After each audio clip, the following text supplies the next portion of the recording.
paid good money to see this movie. When they go out to a theater, they want cold sodas, hot popcorn, and no monsters in the projection booth. Everyone pretend podcasting isn't boring. Turn it off.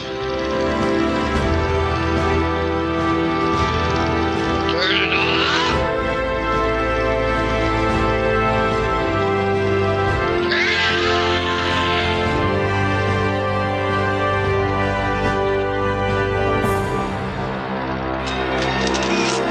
It is one of the most unforgettable stories in American history. On the morning of January 17, 1977, convicted murderer Gary Gilmore was sentenced to be shot to death. Haven't been found guilty of the crime of criminal homicide, murder in the first degree. For Gary, it was the end of a journey which began the day he got out of jail. Mama! Shake it! You can't have it all in 5 minutes, Gary. You have to earn it, bit by bit. You got the makings of right good stuff in you. Don't you dare mess up. For a time, it even seemed it might work, both for Gary Gilmore and Nicole Baker, the new girl in his life. I don't want to just jump in bed with you. I want to make love to you. With you, I feel like I'm in the right place for the first time. You come in here with this welfare witch who's living on the government forever. I love her. All right, Gary. While two women fought for his love, Gary fought his own anger. You want to fight? Get out back. Gary's dangerous. He needs help. Jimmy, stop! Jim! I'll never hit you again, sweetie. I'm sorry. You want to die? You're gonna kill us all! Pull over!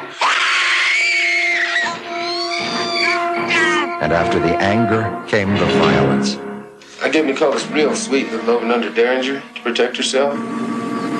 Too bad, partner. And after the violence came the killings. This one's for me. What kind of an idiot would do that? This one's for Nicole. Gary did it.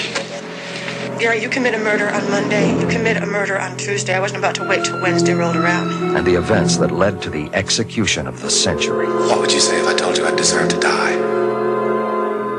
I don't want to ask myself whether your death will be more profitable to me than your life. I prefer to be shot. Gary! Gary Gilmore, I love you! Gary Gilmore. I love you. His crimes were unforgivable. His story is unforgettable. Who's going to play me in the movie? Tommy Lee Jones plays Gary Gilmore, The Executioner's Song, based on the #1 bestseller by Norman Mailer. Welcome to the Projection Booth. I'm your host, Mike White. Joining me once again is Mr. Mark Begley. Let's do it. Also joining us is Miss Amanda Reyes. Are you the devil? We are kicking off a month of Patreon requests with one from Dallas Novell, 1982's TV movie The Executioner's Song, based on a book by Norman Mailer with a screenplay by Mailer and maybe a little bit of Tracy Keenan Wynn as well. It is the story of the last 9 months in the life of Gary Gilmore.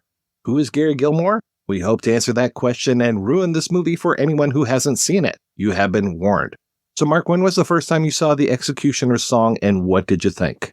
Well, I saw it when it originally aired, so I would have been 13 going on 14, and that's the only time I've seen it. I had 2 or 3 vague memories of it, and one proved to be a false memory, but I remember his execution of the gas station attendant, and then his execution by the state of Utah. And I remember that it was him and Rosanna Arquette, and the sex scenes really stuck with me because I was pretty young and not used to watching that kind of stuff. But that's really it. I knew his story just more over the years, hearing about it, and at some point realizing that his brother was a writer for Rolling Stone because I had a subscription to Rolling Stone, and that would always make me think of it when I would read an article by him and just think how odd that was. And other than my false memories of the movie and that connection and lumping it together with a lot of other true crime stuff from the area, this was almost completely brand new for me. And Amanda, how about yourself? I think I saw this sometime in the late 90s or early 2000s, like on TBS. And I don't remember what version I saw because I know there's a real long version and then there's like the 2-hour version.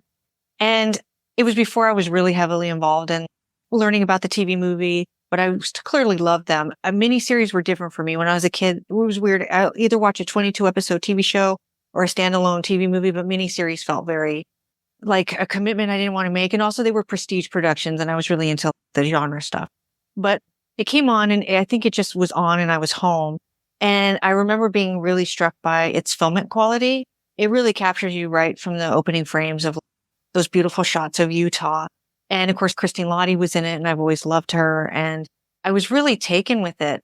I don't think I understood it even then, even though I would have been a little older at that point, because I don't think I really knew that much about Gary Gilmore and about the cultural impact that he had and still had at that point. I don't know if we're going to talk about Nike taking the Let's Do It line to Just Do It and being inspired by Gary Gilmore, but he was such a phenomenon. And at the same time, maybe not a phenomenon, the more I think about how true crime was represented in the 70s. But at the time, I think I just was really taken by it because the cast was so amazing and it was really beautifully filmed.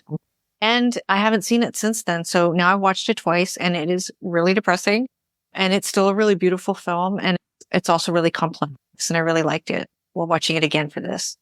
I don't remember if I saw this when it originally aired. I would have been 10 years old.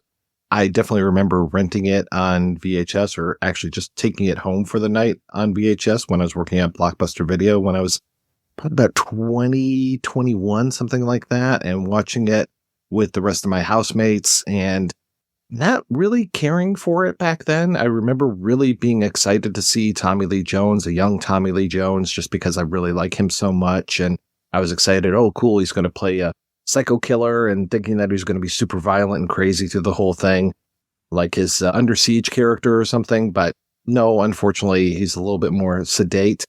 And I've watched it several times since then for this episode. And I've watched many versions of it. Like you said, I've seen reports and I've seen personally so many different times for this. There's one that's about 3 hours long. It's reported that the TV version was 3 hours and 15 minutes or 200 minutes. 200 minutes. There's a director's cut that's 2 hours and 15 minutes. There's the European cut, which is 97 minutes. And then there's a fan edit where somebody just took the bunch of stuff that they liked and put it all together. The version I watched for this one was about 2 hours and 15 minutes, and I feel like I felt every fucking minute of this film. I feel bad for Dallas to have requested this movie because I'm not a fan, but I'm going to try to not hold it against this movie as we discuss this one. So, agree with you. There's a lot of beautiful shots of Utah. There's also a lot of Waylon Jennings, and by the end of this, I just wanted to stab my ear holes out because that Waylon Jennings song that they play when they turn it off in the car while he's taking that little van ride around the jail at the end or the prison. I'm just like, oh, please turn that music off. I'm so tired of this song. I actually think the movie is better served by the longer version, which I saw, which was the 3+ hour one, because there's so much that's been taken out that's in the book. Like there's an arm wrestling scene between Vern and Gary that I think is important. And there's also a really great scene at the beginning where Gilmore is sitting in a car with his cousin, Brenda, and these young girls walk by and he's clearly taken by them. And they don't go into it so much in the movie, which is unfortunate, this sort of attraction he has to girls that are very young. But in the book, Norman Mailer makes a point to say that he went to prison when he was like 19, got out at 35. And so his age range would be these girls because that was the last time he experienced being with a woman. Those scenes fleshed out the film for me a lot better than the shorter version. But the shorter version, I think, gets to the point. It's a little more choppy, but it captures a lot of that weird relationship that he had with his girlfriend, Nicole, in a lot of ways. And I think the execution is really well done as well. Well, the weird relationship he has with Nicole, but also the weird relationship he has with his cousin, Brenda. I was going to mention that. Yeah. Within the first few minutes of Brenda being there, he goes and makes a pass at her. I was like, whoa, it's that type of family. Okay. Yeah, that was odd. I'm like, wait a minute. He got picked up by his cousin. Isn't she is he the cousin or is she the cousin? I'm like, wait a minute. No, she's the cousin. Okay. Goes back to that age thing where a lot of times when you're a kid, you might have a crush on a cousin and slowly begin to realize that's inappropriate. And yeah, he doesn't see that as inappropriate. Laying a kiss on her. And neither does her husband, really. What's interesting because he's watching them through the window, which I remember from the book. And he just has this very passive response to it, which I think is interesting because Joan Didion classified Mailer's Executioner Song, the novel, as a Midwestern Gothic. And that's how I see the film adaptation and the book itself. I think she was right about that. And there's something about things that are left unsaid that is a big part of the Midwestern Gothic. And it's really captured here. The fact that she's been married a couple times, which she says to Gary in the movie, and it's in the book as well. And this sort of idea that these people just pass in and out of each other's lives with some amount of passion, but then the passion fades and they just are back at sort of their dead end existence. And I think the film and the book really capture that. So did you have a chance to read the book? Because that was insurmountable for me. It was like 43 hours for the audiobook or 1,000 pages. And I just could not do that. I read the first third of it. And so I got through the parts that we see at the beginning. And to me, that's probably the heart of it. I wanted to read the whole thing, but the court stuff isn't as interesting to me as Gary's life. I know we'll get into the movie, but I think it's important to note that he got out of prison and 9 months later, he was executed. This happened so fast. And most people are on death row now. I don't know the whole history of death row inmates, but it feels like it takes years, because I guess because they appeal a lot. Apparently, if you don't appeal, you're dead in the year. And when you think about how much happened with him in those 9 months, it like blows your mind. And I guess Schiller did like thousands and thousands of pages of transcripts, so many hours of interview. I think it was like 30 something hours of just speaking to Gilmore. And he spoke to everybody. And then Mailer came back to Provo and he did other interviews, and they finally got the widows of the victims to speak to them. And they got Gary Gilmore's mother. And so it's a huge book, but it really just encompasses such a short period of time. But for me, the heart of the film and the book is the story between Nicole and Gary. Mm-hmm. Young Rosanna Arquette, it is amazing to see just how great of an actress she was at this age and continues to be. Of course, I've been a huge fan of hers ever since. She's terrific in this movie. In fact, I would say all the performances are really solid. I have a problem with the execution, and I don't mean him getting shot. I started with what I assumed was the originally aired version, although it probably wasn't because it had tons of nudity in it. Oh. And I noticed when I kind of spot checked it again that it said it was a USA thing. So it was a different version, but it was I think the closest to what was originally aired as far as time. So it's a little over 3 hours. And it's weird after watching that. Then the next one I watched was the European theatrical cut, which is almost an hour shorter. And as Amanda's mentioned, the arm wrestling scene is cut.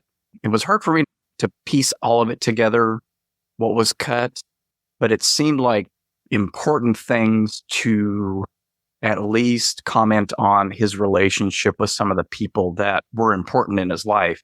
We don't get a lot of the Vern stuff. It's just, oh, he's at the shop now. But they had an initial meeting. Brenda takes him to get reacquainted with Vern, and then he's there. He's not at Brenda's anymore. Now he's at Vern's. So I guess my point is, even with the long version, it feels like stuff is missing that I was confused as, is he staying with Brenda sometimes, or is he staying with Vern now all the time? Even the extended version, the long 3-hour cut, seems to be missing stuff. And I don't know if it's in the book because I didn't tackle that at all, or if it's just the nature of a true life story where you don't necessarily get answers to a lot of the questions that are posed. And that goes maybe more towards the philosophical questions that are posed. But I guess it's just messy because life is messy and it's not a narrative, and we don't have Mailer stringing things together concisely so that it's clear to the reader or to the viewer. But one of the interesting things that gets cut in the shorter version is Gary knocking down the curb in front of Vern's house, and Vern lives right next door to the motel. And I caught it on one of I think I tried to watch the fan edit as well. And so I'm like, oh yeah, this was missing from the theatrical cut and the director's cut.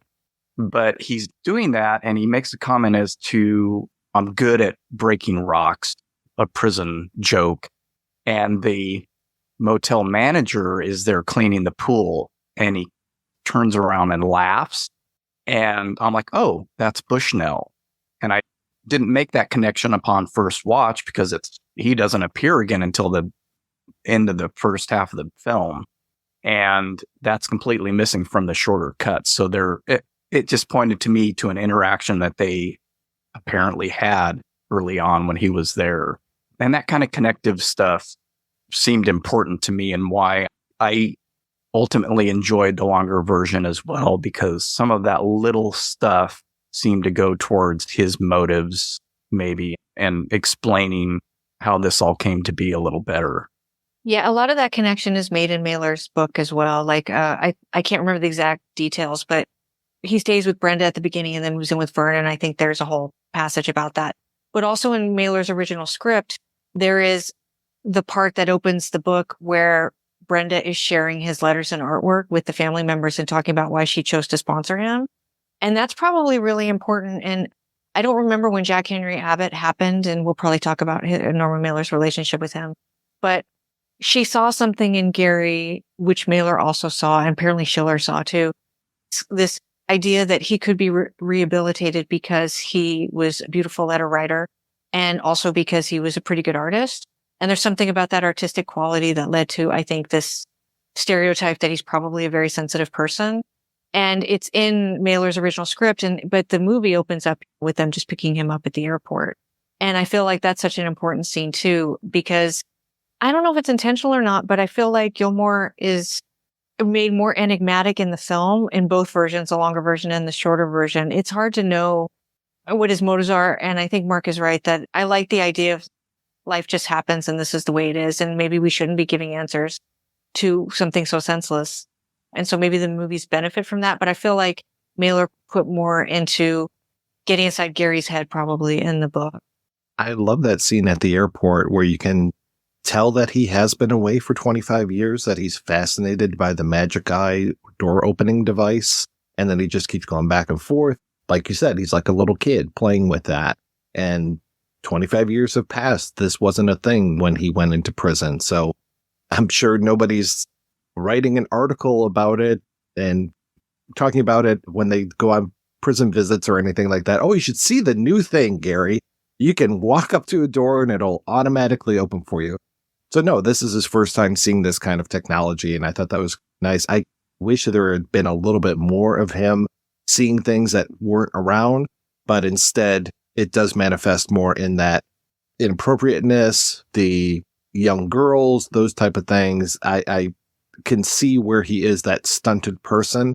And I think that scene that you're talking about with the artwork, I think that would have been really valuable to see, to get a little bit more of Brenda, because I feel like Brenda's the most fascinating character in this movie. And she disappears for a long time, at least in the version I watched last night. And it was like, oh, where's Brenda? She seemed very important. But after she and Nicole meet the first time, she's out of the story for quite a while.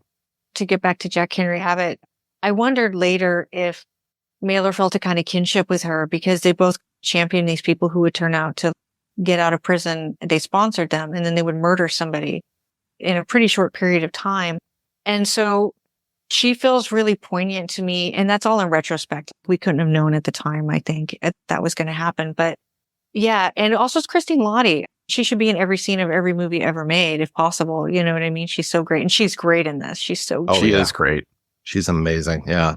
To go back to the doors, and I know I missed some stuff. I always miss stuff on my first watch. And I noticed it during the theatrical cut viewing that I had. I'm like, oh, was that in the long version? Because I don't remember that. And it just stuck out to me as that metaphor of going out, coming back in, going out, coming back in. So it works as a dual thing there where, yeah, these are new. Most places didn't have this kind of thing, as well as that recidivism that comes up. I was really tempted while I was watching this to read a lot into it. Things like the way that the mountains are shot at the beginning. I was just like, the overwhelming nature of the nature itself and just how huge those mountains are. And it feels like those and the sky are ready to crush everything underneath it, where you get the shot of the airplane coming in. And you're just like, oh, here comes darkness landing inside of this life. Just all of these things. I was like, all right, I don't know if I'm reading too much into it. I don't think I was. I think that a lot of the stuff was intentional. And I think that there's a lot of this that comes from more of the poetic writing and styling of Norman Mailer. If anything, I feel like this movie might be in danger of being crushed under the weight of Norman Mailer, just because he is almost as big of a star as Gary Gilmore in this story. Norman Mailer writes the book. Norman Mailer gets sole credit for the screenplay. Norman Mailer rewrites a lot of the dialogue that's in here and makes it very poetic. Things that I just am like, really? Gary Gilmore would have said that? But again, maybe he is this sensitive artist, but there are times where he's like, oh, all this darkness and things like that. I'm like, oh, okay, that seems like it's coming out of nowhere, but I don't know if that's Mailerisms or if that's actually Gilmore himself. Some of it's Schiller, but I think also to go back to the idea of Midwestern Gothic is that another one of the tropes is that the land is really vast, but it is so vast that it swallows you up. So you picking up on that and saying, using that phrase, crushes the characters in a way is really poignant and I think astute, because that's a huge trope used in that. And the other qualities I found in it, and all this again is like in retrospect, only because we've lived through the 80s now, but the way it captures Americana, that was such a big thing in this era. When you think about all the movies that were about very blue-collar people, like Norma Ray or Tender Mercies or even The Last Starfighter, right? Which is about this kid living in a trailer park who does an extraordinary thing. That's very much Reagan 80s, that is. And Tom Shales, I don't have a quote, but he had very mixed feelings about this movie. He was a critic, a television critic. And one of the things that he was worried about was that the way he said it unintentionally glorified Gilmore. But there is this idea about the way the film captures that kind of Americana that at the time was being hoisted up, particularly by Reagan, that it does actually endanger the film in that way. There's a lot of Mailerism in there, what I know about Norman Mailer, but I think that also Lawrence Schiller really understood the material. He was actually the guy at the front lines getting all the information to begin with and then brought Mailer in. But also he's an interesting filmmaker and he understood television. He worked heavily in it. And you don't normally see those kind of landscapes on TV because TV is a much smaller screen, especially back then. And they tend to do things that are much tighter. The camera work tends to be much tighter. But like Steven Spielberg, he opened it up. Because if you look at Duel, there's a lot of wide open angle shots and stuff. And that's really rare for those kind of things. And he went ahead and did it. And I think you picked up on what he was trying to do. So I would say there's a lot of Mailer in there. But I would also say there's probably a lot of Schiller as well. The Schiller stuff still fascinates me. And I think I mentioned that in an email. I don't get what this guy does. I get it. I read up on him enough to understand that he started as a photojournalist and it led down all these other avenues. And then in watching, I think it was the 40th anniversary, part of the 40th anniversary thing for Executioner's Song, there's an hour long, this not really interview, just him talking. It's a lot like the interview you did where he goes through his memories of it, and where that to me speaks in part to your question about the Mailerisms. And he mentions that there was a point where Mailer put in an anecdote about the doctor that was prescribing this medication to him. And he's like, that's not in the transcript. You can't put a thought in his head that he didn't say, or there's no allusion to it from this guy. You can't do that, Norman. I would tend to lean more towards this was something from a transcripted interview that Gilmore probably said. And maybe there's still some artistic license going on, but I don't know. But the thing that bothered me about the Schiller stuff is I get that he is the bridge in the book between Gary Gilmore and Nicole. once they're separated, once he's in prison and then she's eventually in a mental institution because of the suicide, and he's that bridge. And I found it odd for the movie to have him in there as a character.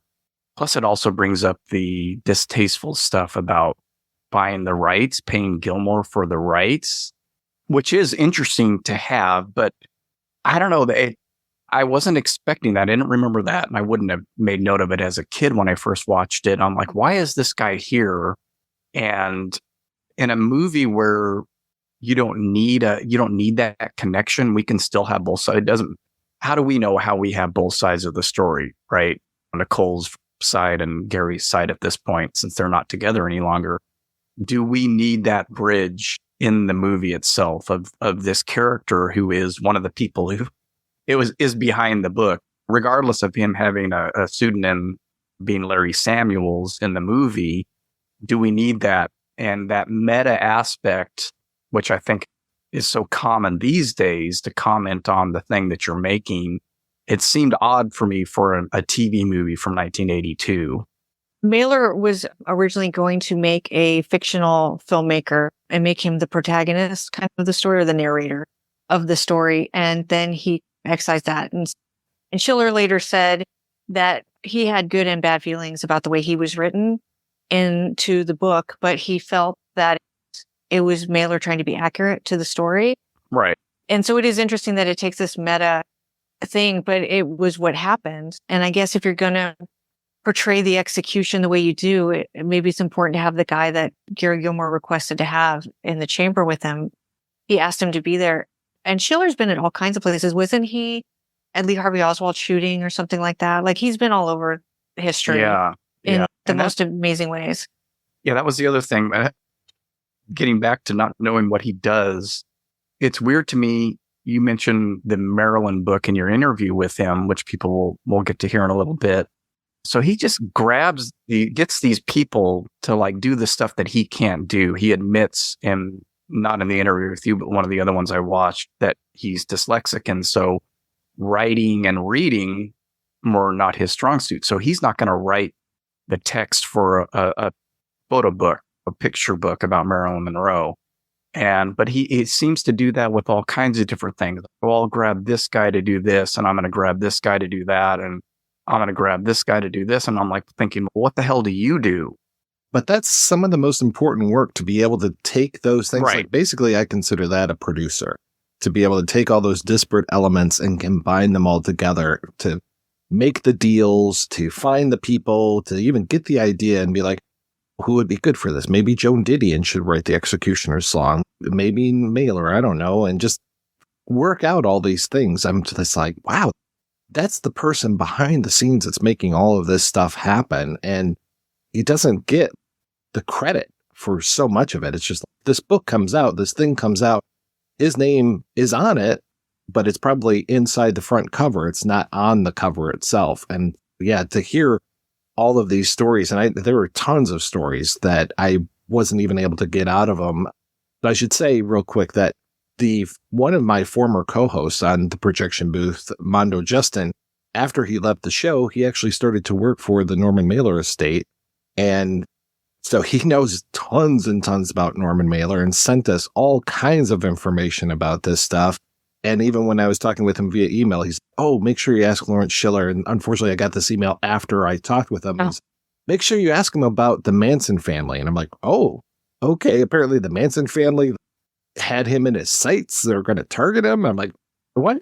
So I need to dig into that a little bit more. That sounds wild. But yeah, he's a fascinating character.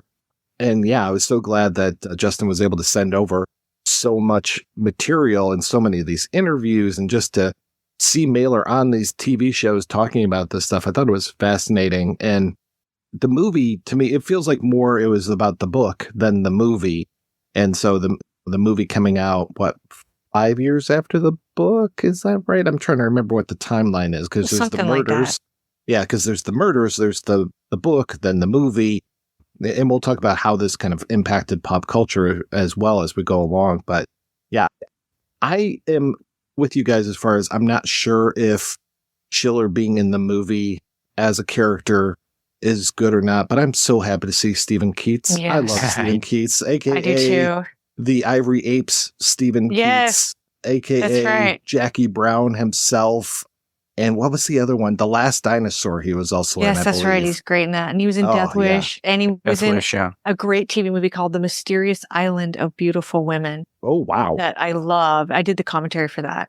But he's wonderful. He's so great. And I agree with you. And it's interesting. Some of the critics were like very anti-Schiller. I think he is a bit of a controversial figure in this world. And so I remember one of the reviews said something like, Norman Schiller cast a much thinner version of himself. In the movie. What? Yes. Yes. Taking And I was like, that oh, show- oh. shade. I was like, shade. What's happening here? And I feel Wow. like people, because he's considered by a lot of people to be an opportunist, right? That's a word that comes out. And he's even said that people consider him that. I feel like he's really got to push and pull with people, and he draws that out of people. But Mailer said that the interviews that he did were so good because he just let people talk. And Right. he knew that they'd never been interviewed before. So they would just, oh my God, you want to know about me? And they would give him hours of interviews. And so the archive I work at, we actually have Lawrence Schiller's papers. Now they're not available to the public yet, but I was able to go through some of them when we were rehousing them. And he has all of the interview transcripts. We have them now. We Wow. have all the letters to Nicole, which I was able to peep, and they were very well written. A lot of them were very sexual. And that's Now probably these are part of the Gary draw. Gilmore's letters, not. Yeah. Okay, I just wanted to To Nicole. clarify that. Oh, yeah, Larry's yeah. Not not. Lawrence Schiller's. No, Lawrence Schiller did take her in and did help her out, as we see in the film. But Gary Gilmore, when he was writing to Nicole, there were some pretty erotically charged letters. And that makes sense because he hadn't had sex in a long time. And then he met this very young, beautiful woman who So had it's a woman. yeah, had very tragic backstory. And I think the two of them together just collided in this weird, almost metaphysical way. And he had to carry that over in prison, I think, in his letters. And I think it's conveyed through them of what a little I saw of them. And they're really fascinating, but I think he's actually really good with people. And that really helped, and it benefited Mailer a lot because he never got to meet Gary Gilmore. He came after the fact. She was 19 and had been married 3 times before with 2 daughters. I feel like it was twice. Okay. I'll be honest. I've gotten different. I want to say in the movie she says 3, but everything else She I've does. read and heard the 2. Yes, I believe that's So- correct. Yeah, but she had a very tragic. And another thing that they cut out of both the long version I saw of the movie and the short version is she talks about her Uncle Lee, who was like a family friend that she called Oh, Uncle yeah. Lee, and he raped her. Right. And it's insinuated in the movies, but the fact is that led her down a very interesting path where the only way I think she knew how to express herself was sexually. And there are parts of the book that I love where they used to go to this, I think it was a drive-in, and she would take off all her clothes. They would park on a hill and she would sit on the hood of his car nude. She was just so enmeshed in being used as an object that it became like a natural thing for her to just be that way. And it's so beautifully told in Mailer's story, but they would talk about these moments they had together, and a lot of them, again, were very sexual. And as a matter of fact, that girl we see, and I don't want to misquote here and get slander, use a slander thing, but I think the girl you see him walking with, that the other guy says, Gary's being inappropriate with your granddaughter to Vern. yeah. I believe that she does have sex with Gary and Nicole, Hmm. and they have a whole thing going on there too. But they don't really go enough into her past to fully understand why she's sitting on Sterling's lap that way and making out with him. I think everything for her was about sex because that's all anybody ever wanted from her. And that makes her character really tragic in the book. In the movie, you don't see it as much. Well, it's a little like adding gasoline to a fire when she shows up, because he has gone a long time without having sex with a woman, and he can have sex with a woman. And that was a little surprising to me as far as how frank they were about him not being able to get it up when it came to being with her. And it feels like she's doing all kinds of things for him, trying to help him out, let's say. And I was just not shocked, but just my eyes were pretty wide going, oh, they're frank about this. They are not hiding that he is very sexually dysfunctional. That was the false memory I had. I thought all this time that during one of their sex scenes that he was trying to have anal sex with her because that's all he knew. Oh, that's kind of as I'm Miami watching Blues. as I'm watching, I'm like, it's been how many years now? 40 something years. And I had lived with that memory forever. Anytime I thought about this movie, if it came up in my head, that was the thing I remembered, because I think I thought, oh, I'm so smart for figuring that out as a 13-year-old. But when I watched one of the cuts recently, he says, it's been so long since I'm not used to having sex with a woman. Mm-hmm. And so that was, and she's back to front with him. And so I just extrapolated that in my brain as a kid, that he was trying to have anal sex with her. And because that's what he was used to for the last, however, 20 something years. That's the implication, but it's not expressed in the way that I had in my head for 40 years. But they are very frank. They've got he mentions this twice about holding down punks, as in somebody who's about to get fucked in the ass, holding down punks, and that he was held down when he got to prison, and then eventually he becomes the guy that holds down the punks as they get fucked. And that they go back to that a couple times, including a scene with his brother, who I didn't know for the longest time. It took me a long time to figure out that was his brother. And I'm just like, wow, okay. Again, very frank when it came to this. And again, she is the person who says at one point, I'd rather sleep with a fellow than instead of hurting his feelings. And so again, yeah, she just expresses herself sexually. He can't express himself sexually. And sorry to go on a little tangent here, just to clarify, the girl that he's with that goes to the gas station where he first commits murder, is that Vern's granddaughter? No, that's her sister. That's her sister. Okay. Sister, yeah, April. Because there's a lot more in the longer version of that where the whole he takes her to a scene. hotel. Oh, such a great scene. Oh, yeah. So good. That, and also another thing that's missing for context, you were just talking about his brother. I believe in the shorter version, his ride to the prison is cut out because he's being driven there in a Rolls Royce or something. And he's being driven there, I believe, by the Canfield, who's the woman who's trying to get one of the stays, who's ACLU, I think. Okay, the woman with the white hair. So that's the thing about the shorter version. You miss a lot of the context, and like her part is reduced, and I think his is a little bit. Charles Cyphers is cut completely out of the shorter cuts. You don't see that courtroom scene. Rance Howard's part is reduced, where now he's just at her house trying to get her to go, but he has an interview with Gilmore in the longer version. Yeah, that shorter version does it, I think, a disservice as far as I know. It's a bit much, the 3-hour version, just in time, and you hit some lulls and stuff, but you get a lot more flavor out of it. Denver courtroom stuff is completely cut out of the shorter version. That's part of the appeal process. I do find it interesting, speaking about courtroom appearances, that we don't really see any of the trial. It's really just the sentence. And then he makes this comment about the jury finally being able to look at him. But it's interesting to me in a movie about true crime that there is really none of I guess it doesn't really matter. We're given the viewpoint that he did these things and he's definitely guilty. So what's the point of that? It's really just about saying, you said you're going to execute me, so execute me. Also, Mailer went into depth about the victims as well, which I wish they had done a little more of that in the film. And I think we're more now in where we are, we're more like, let's not talk so much about the assailant. Let's talk about the victims of these crimes. But back then, it wasn't so much a thing. But Mailer wanted to portray them and give their lives, because they were both young men who were married and had children. And that's completely really not even, you get the general idea maybe with the second victim because she finds him there in the hotel. She's got a kid with her, I think, when they're taking her out, but you don't really see anything about them. And I wish that had been in one of the versions of the film. That made me think about, like, me at the time, just starting to get into true crime stuff and reading books about Ted Bundy and John Wayne Gacy. And I remember watching the Mark Harmon Ted Bundy TV So good. movie. Or, Was Deliberate that a Stranger. Yeah. Deliberate Stranger, yeah. The victims were just nameless, faceless victims, and it's horrible. You get the idea that it's a horrible thing that's happened. These guys are doing horrible things.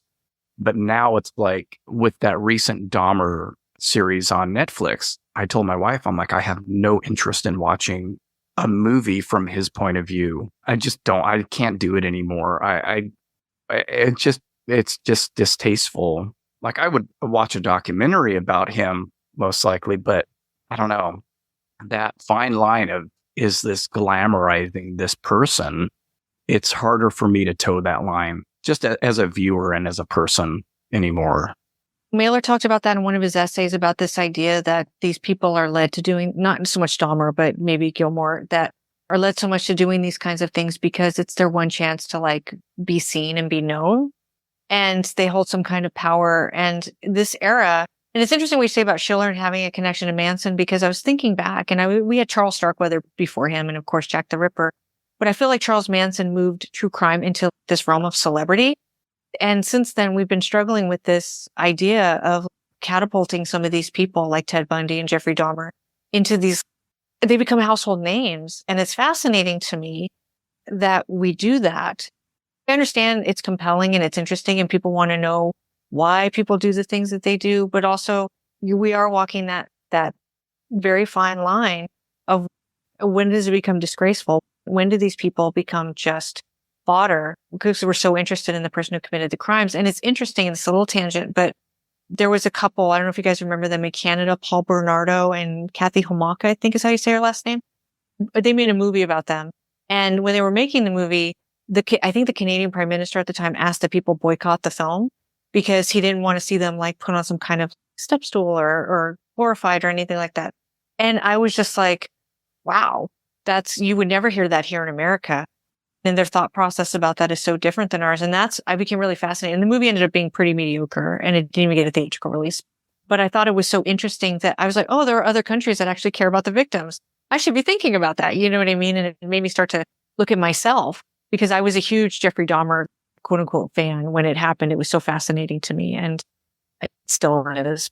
But I do find it now more and more distasteful to just watch the killer. It's almost like Manson, by murdering a celebrity, becomes the celebrity himself.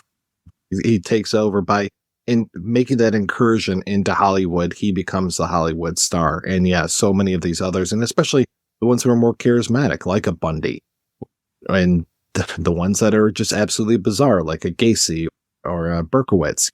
And yeah, this was definitely pre-Son of Sam because you do get all of that distasteful stuff with the selling of the rights and the debates and the contracts and these things.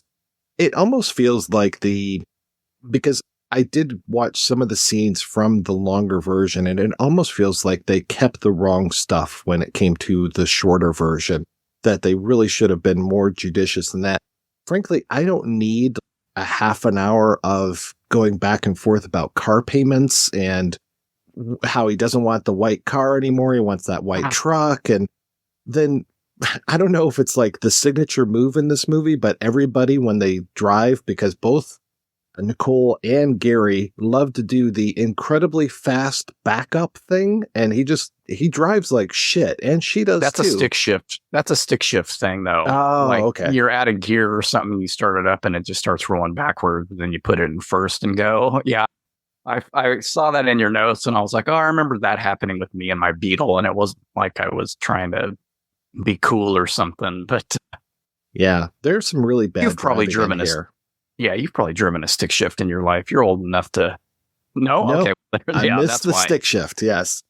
He takes off like a shot every single time. And then I noticed the first time that he meets Nicole, she does the same thing. And there's that weird thing how they both have the same style of car, the same model of car, which really gets played up in Cremaster. We'll talk about that. Yeah. But and they pass each other. Right. They pass each other after that's he gets his car and you don't realize it until later. I'm like, why are they showing? Did he turn around? Right. What are they doing here? And then I'm like, oh, that's supposedly her driving the other direction. The whole car stuff, it became so part of the story. I thought is this the motivation? Partly because he needs $400 or he's going to lose both cars? Or is it just to show his frustration? I don't know. It was odd. And I loved that car dealership guy because you get to see him so much in all of the versions. Great. Most of his stuff is still in there, I think, because at least during the murder, when we get to the murders, he kills the gas station attendant. He is with her sister at that point, and then they go to the hotel and have that whole scene. And then he goes back to the dealership. But in the shorter versions, it's bam, kills the gas station attendant. Bam, he's at the dealership. And then that night he kills the motel manager. And whoever that car dealership actor is, I think his time on screen is pretty much even throughout. It's more in Mailer's book, but you'll see him swiping beer or a banana. He gets a banana for Nicole's kids. When he would get really frustrated in Mailer's book, he'd always steal like a 6-pack of beer. He had to do something when he got angry. And so I do think to that degree that I guess the car dealership is like a really important thing because he's getting really angry that the guy's been denying him. And then he's been backed into a corner that he has to come up with all this money on top of the fact that Nicole took off and was not going to go get back together with him.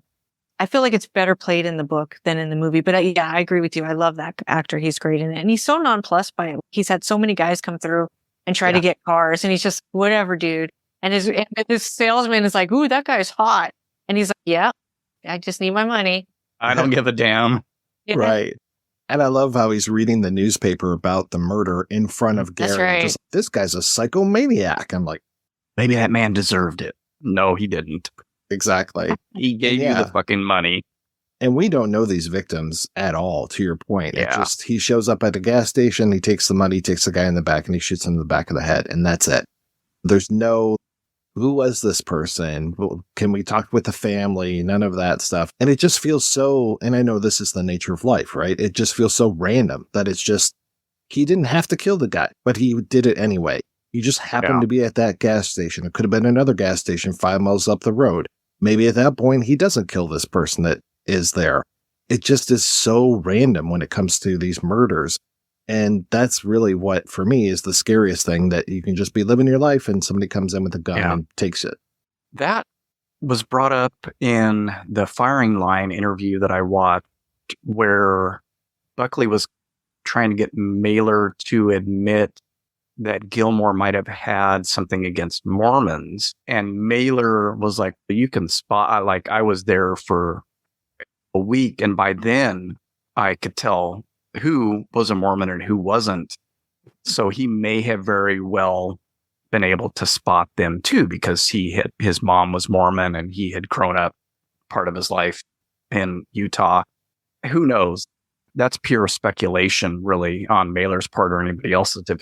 It's not something that Schiller got out of him or anything like that. But the two men that he kills are Mormon, but he's in Provo, and Provo is fucking Mormon. I actually have been there. I was probably there, to be honest with you, around the time that they filmed this, actually, somewhere close in there. My elementary school best friend was Mormon, and they moved back to Provo after his 6th grade year.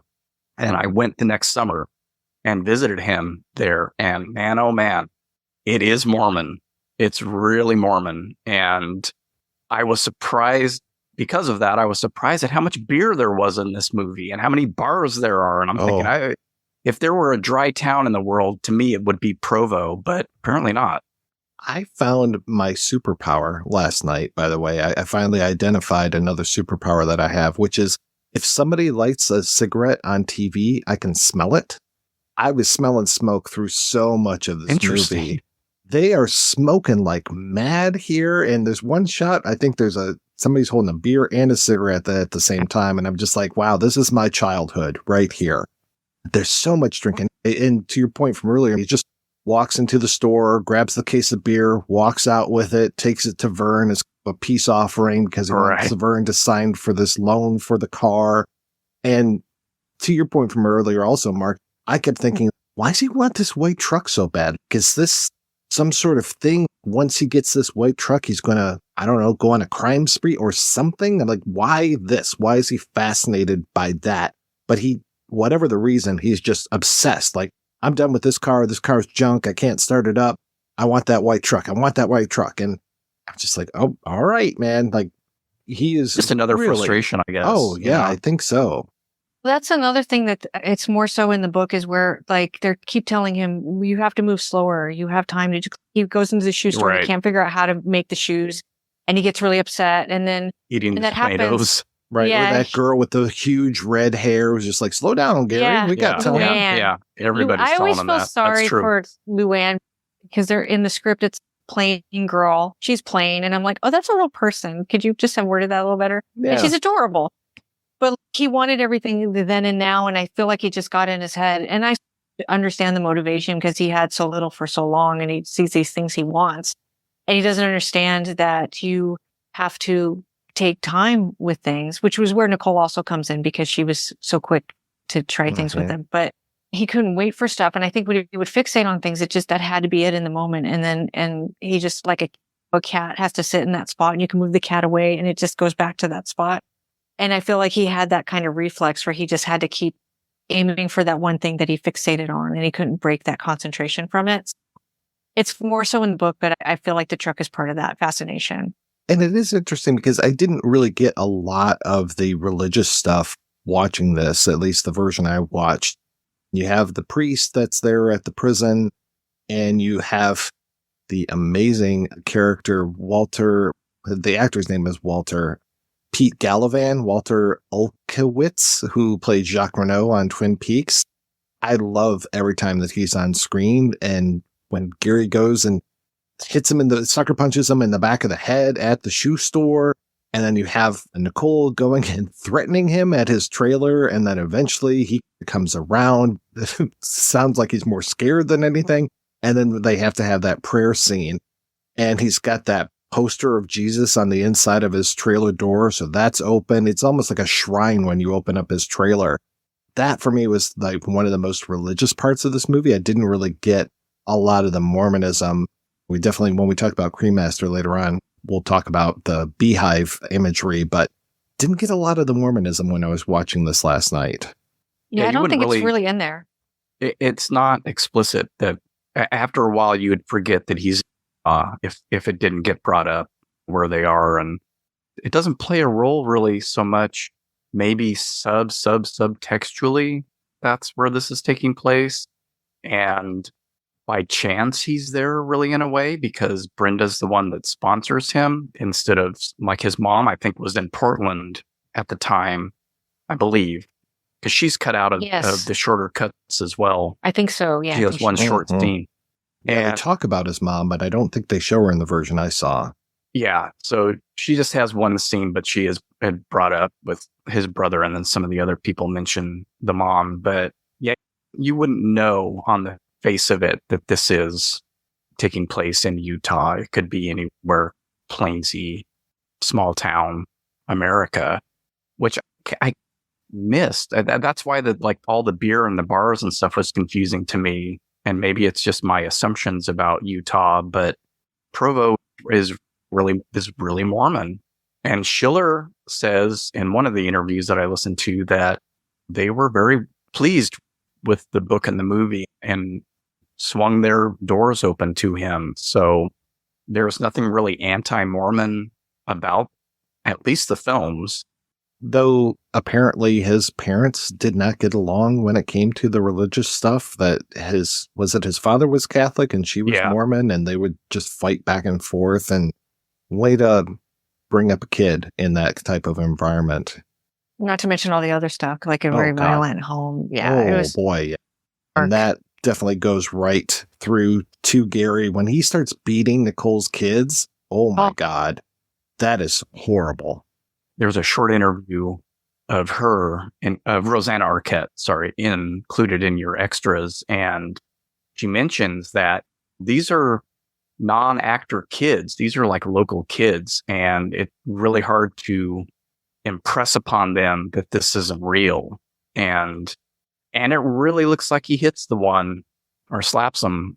I don't know how careful he was because she also mentioned that he was very much in character during the shooting and that she got hurt, not his fault that she got hurt. With that instinct to protect them, she fell and I think hurt her shoulder and significantly. And then of course he hits her at one point when they're trying to have sex and he can't perform. And she makes a comment, which I believe gets changed in a couple of the versions where she says, why don't you go find yourself a young boy or something like that. And in the unedited version, you and 7 other motherfuckers want this. Will admit something that I feel really dumb about, and maybe I shouldn't. It took me forever to figure out that Grace Zabriskie was Nicole's mother in this. And it also took me forever to figure out that Sterling is her brother. And so that makes the scene of her crawling on his lap and giving him that big kiss. Wait. Really weird. I don't remember Sterling being her brother. Was it not? Yeah. I thought he's got the same last name. Oh, he might. I feel like in the book I didn't make that distinction, so I don't know. Yeah, it's possible. Sterling Baker, and she's Nicole Baker. Oh, yeah, that's right. No, I think you are right. I think you are right. I was he didn't seem too put out by that, did he? No, he sure didn't. Is it by marriage, though? Because he's... Oh, maybe. And that's the other thing. The girl that she's with occasionally and that Gary goes to with the cigarettes to find out where she is. I don't even know where my own husband is. Okay. And I'm like, is that the husband and their sisters? I don't know. Yeah. I think his old lady, he had an old lady, right? And then he had a different girl that she went over to the house with because he was separated from her at the time that Nicole met Gary. So one of them is the one that you're talking about that says, I don't know where my husband is likely more her sister than the girl she went to the house with. I totally forgot that, but no, I think you're right about the Sterling thing. And then poor John Dennis Johnston, he barely is in the movie that we see or that I saw last night, but he gets a few more scenes in the longer version of it. And I love that guy. I love his look. He just was so 1970s to me. If anything, I just associated him, and I don't think he was in Any Which Way But Loose, but it feels like he should have been. But he's, of course, Chopper from Kiss Meets the Phantom of the Park. Very familiar face for me. I want to say he's in one of Clint Eastwood's films. I was thinking The Gauntlet when I was watching it, but that's a different actor. And yeah. Pale Rider he's in, definitely. He looks like one of those guys that would be given shit to Clint Eastwood in a movie, for sure. He shows up a ton in Philippe Moore films. We talked about him a little bit when we talked about Communion a few months ago. And pretty much everything that Philippe Moore does, he makes sure to include John Dennis Johnston. And he has cut scenes as well. The poker scene early on and the subsequent cruising scene. Right. Gets cut from the shorter versions. And another interesting thing, I started watching the director's cut and found it odd that it was the edited version. There's no nudity. I'm like, wait a minute, she's wearing her nightgown in bed, and she doesn't put that on until she gets out and walks to the fridge in this scene in the other version. And that was where they swapped the line. She doesn't say 7 other motherfuckers want this too. So the cursing was limited to probably what had been allowed on TV at the point, which may have been shit. It was pretty tough back then. I remember the big controversy over Dennis Franz's butt cheeks. Yeah, and I think with stuff like this, they tended to be a little bit more lenient. Because I do remember seeing some films that were presented, even theatrical films that were presented uncut because of their social importance or whatever. And a lot of times with true stories, you could get away with showing a little bit more and even some nudity and stuff. And I believe he says in interviews, they let us get away with some shits and things like that, but no fucks. And I'm like, well, the one I watched had tons of fucks. That was the USA version. But yeah, and the frankness with sex, even if they're not naked, and especially her, they're still having those conversations about his inabilities and his past and all that stuff. Is always like exerting that power, even to the point where he's got that knife against her, which is really scary. But once she leaves him, he just keeps going around to everybody. Like you were saying, he goes around to all of these different girlfriends, to her mother. He brings each of them gifts. He brings Grace Zabriskie another case of beer. He brings her guns. He goes to the one girlfriend. I think he brings her cigarettes. It's just he's going around trying to find more information about her. And that's the most scary part to me, is when he just keeps manipulating all of these people in order to try to get back to Nicole. And when he goes into that house and finds that vacuum, and he's just, oh, she must be here. And he hides out. When she comes in and he is just in boxer shorts and goes at her, I was just like, holy shit. It was really scary to me, the way that he just pops into the frame. And I just felt so bad for her. And then he eventually gets more of that control. Even she will disappear again, and he goes through the whole thing again. And at that point is when he starts to commit the murders. But then again, the power that he has over her later on when he's in jail or prison and exerting all this, oh, I want you to bring me all these drugs, I'm going to commit suicide. And the line that Brenda has about, oh, you didn't take enough pills because you wanted to stick around and make sure that Nicole killed herself. I thought that was just a devastating idea. And it really seems like that was what he was doing. I wanted to talk a little bit, if possible, about the demographics of television. And it's really important to, when you think about TV, to remember that the most important demographic is women aged 18 to 49. And that's because women were housekeepers when television first became a thing. And marketers and people who make commercials and sold products wanted those people to see the programs that their commercials were airing on because they were the number one consumer in the household. So women have always been like a target audience of television. Now, of course, they veered away from that. Like, I know you had a Kolchak podcast, and obviously Kolchak is not very female-centric. It has some interesting women in it, but it's not. And this movie isn't really female-centric, but it does have some really interesting stuff about women, and it has some pretty strong female characters. And I think Rosanna Arquette really acquits Nicole well in this by saying, I'm not going to let you do this to me and my kids, and leave. And I know, of course, that gets reversed when he goes to prison, where it probably seemed she was maybe safer there.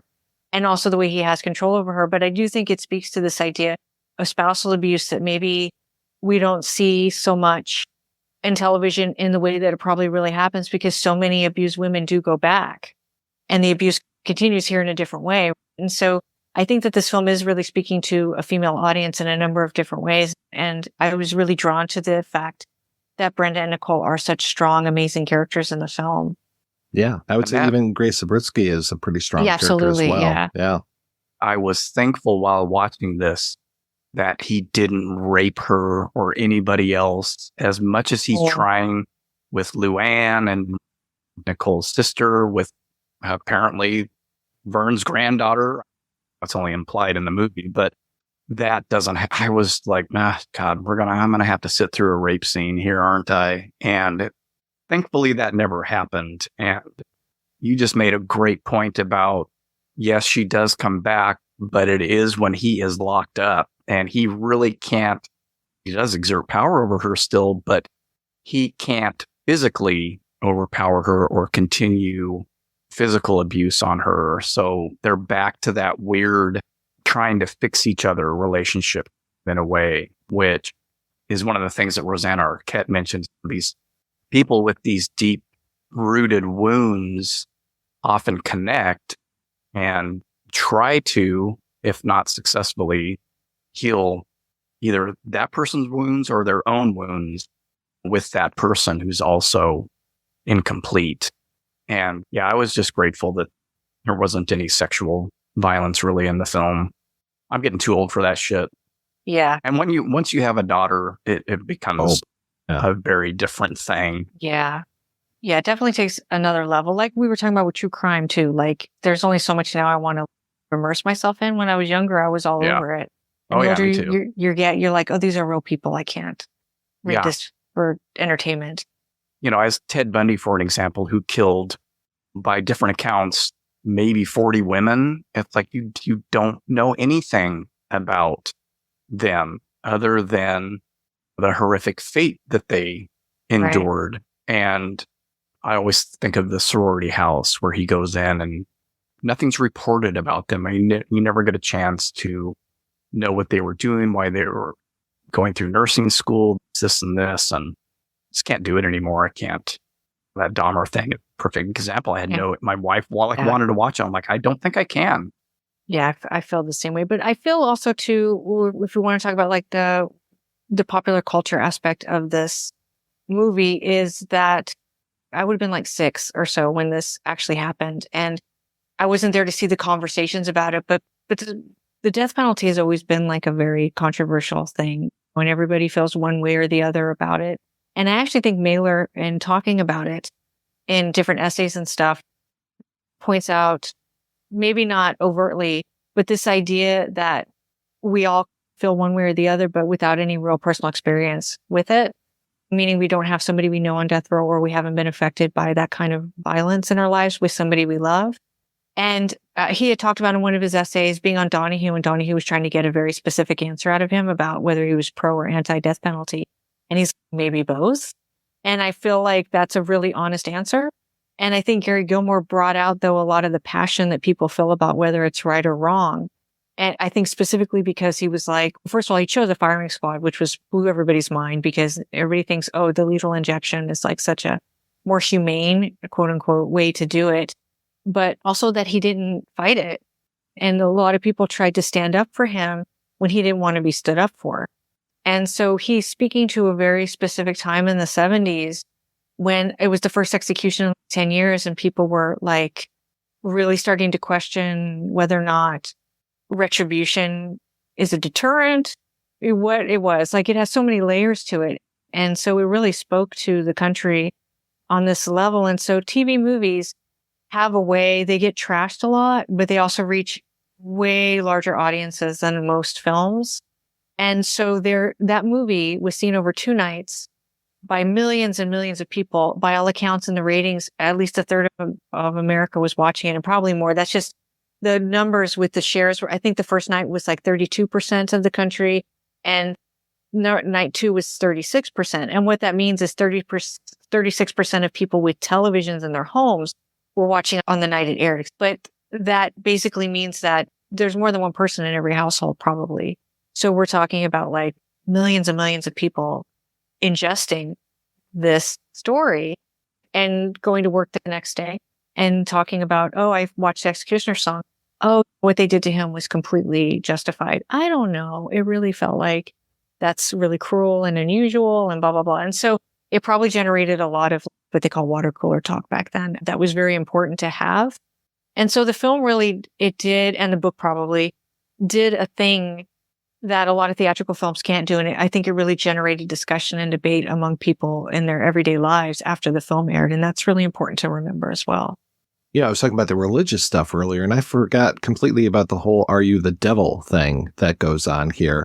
And his talk about I think that was the first time he talks about holding down or being held down, talking about the ring that he wanted from a cellmate. And the person had been somebody that he knew when he was younger, and he is the one that ends up either holding him. I think he holds him down while he's raped in prison. I wanted that ring. He makes it so simple, and then he hands that ring back to Nicole, and it's like, oh, yeah, you might be the devil. You really are not a very good person, Gary. And even though he is charming and he writes really well, writes a letter that's so good that Nicole almost crashes her car. That was bizarre. And it's like early texting. What are you doing? Right. Yeah, it's like I remember when people text and drive, and they were doing that in the 70s too, I guess. But the structure of this movie is so much like a Law and Order episode, where we've got the first half, like it's almost literally half and half, at least in the version I watched. Half of it is White is driving him there, and then the second half is all the court stuff. The court stuff, to your point, it goes back and forth and back and forth. Will he get executed? Will he not? Who's fighting the execution? What's going on with Nicole? All of these things. It gets interesting / tiresome towards the end. I think the most fascinating part for me was Dennis L. Boaz, who shows up in this movie. And I was just like, who the hell is this guy? And why is he dressed like a clown?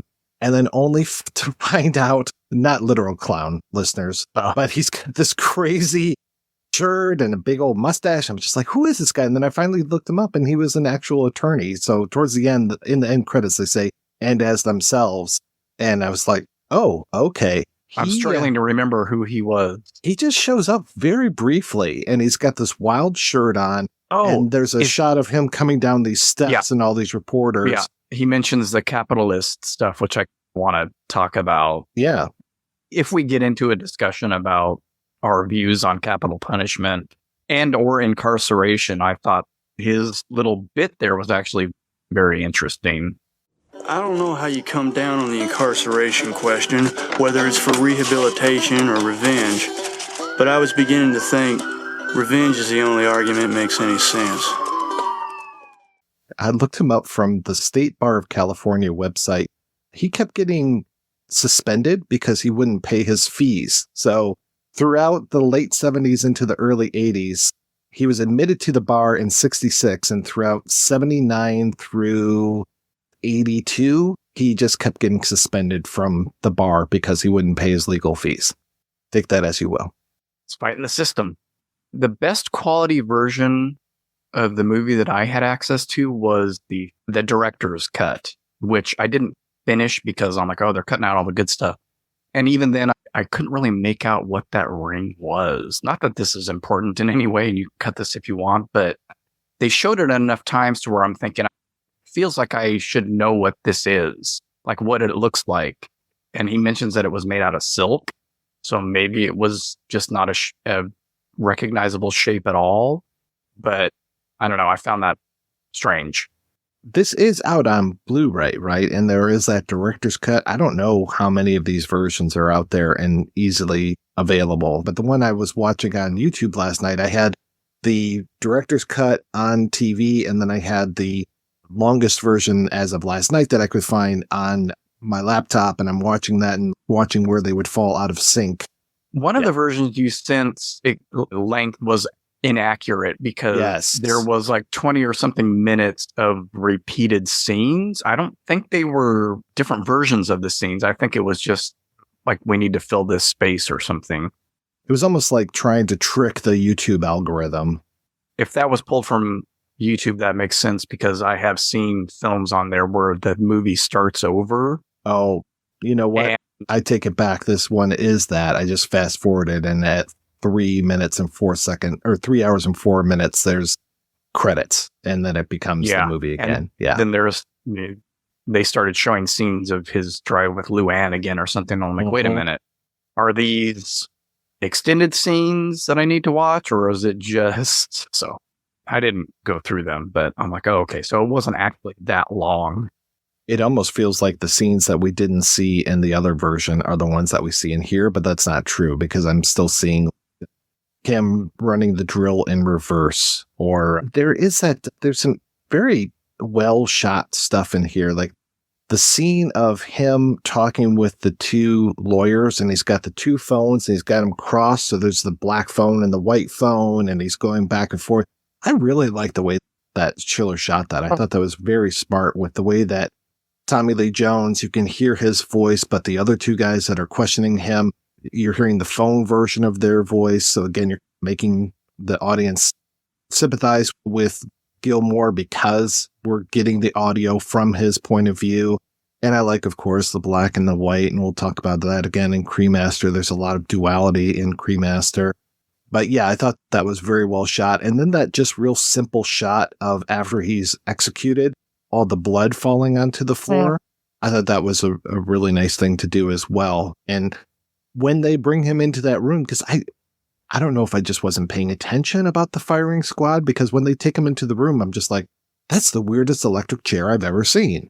It's vague, and I think it wasn't until I read his Wikipedia entry is that they're covered. And so the second time I watched whichever version, I'm like, oh, they're back there behind that black curtain or wall. Yeah, and that's what he's looking at. Yeah. There are holes cut out of it. And I'm like, where are the shooters? And the anonymity of the executioners. That's why they wear the hoods. But it's also when you do, I believe it's when you do electrocution or when you do the lethal injection, the guys who are injecting the prisoner don't even know if they have the lethal dose. It'll be like multiple people all pushing of a button type of thing, and you don't know if you're the one that actually committed the execution or not. It's an interesting way of protecting the executioner. Yeah, and that's the same here, where one of the guns has a blank in it. And then I think Michael Gilmore disputes that and says that when he looked at the shawl or whatever was over Gilmore, that there were as many bullet holes as there were executioners. That's interesting. Oh, that's interesting. Yeah, because I know that they don't want them to know if they shot. Yeah, fatal shot. Yeah, which is really interesting. And I think Norman Mailer actually tried to figure out who the executioners were to interview them, but they keep that really top secret. And that was just not a nut he was going to break open. Buckley was like, why didn't we get that perspective? He's like, because they won't allow it.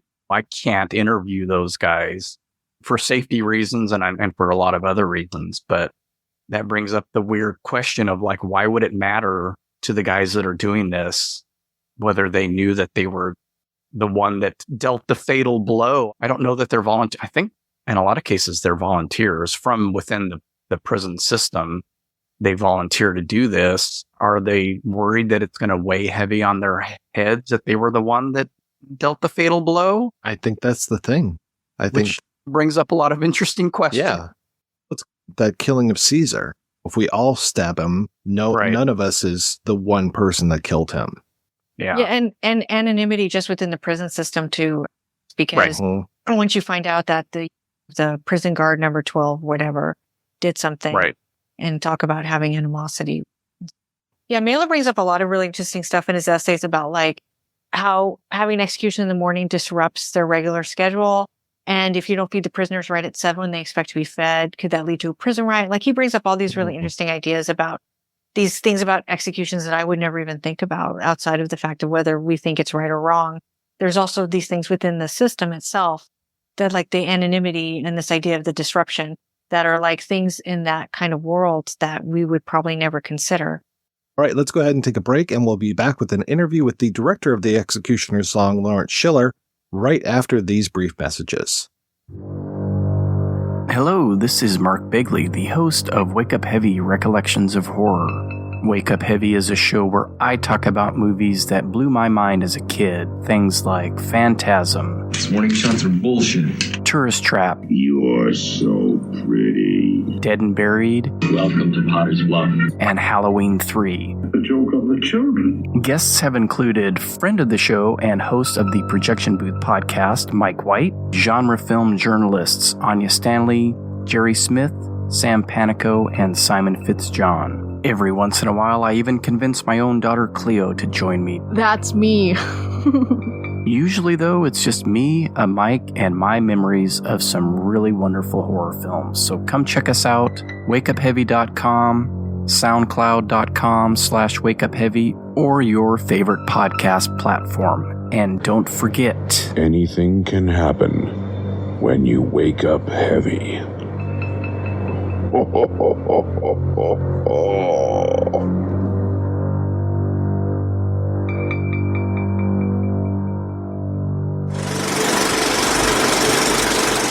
How did you even first meet Norman Mailer? Was that on the Maryland Project? What happened with Norman was I had this book, which I had conceived for the 10th anniversary of Maryland's tragic death, with 24 of the world's foremost photographers. I owed a book to Random House because they had done Ladies and Gentlemen, Lenny Bruce, which I had done with Albert Goldman. So I took it to Random House and they loved the book, but they wanted a specific writer from Life magazine to write the text. And I said, well, he's a great reporter, but everybody's already reported on Maryland. What we really need is a great nonfiction writer or a great novel. The editor and the publisher of Grossman Dunlap, Harold Roth. And Harold said to me, you don't know us. We published Nancy Drew and the Hardy Boys. And I said, those are the finest children's books there are.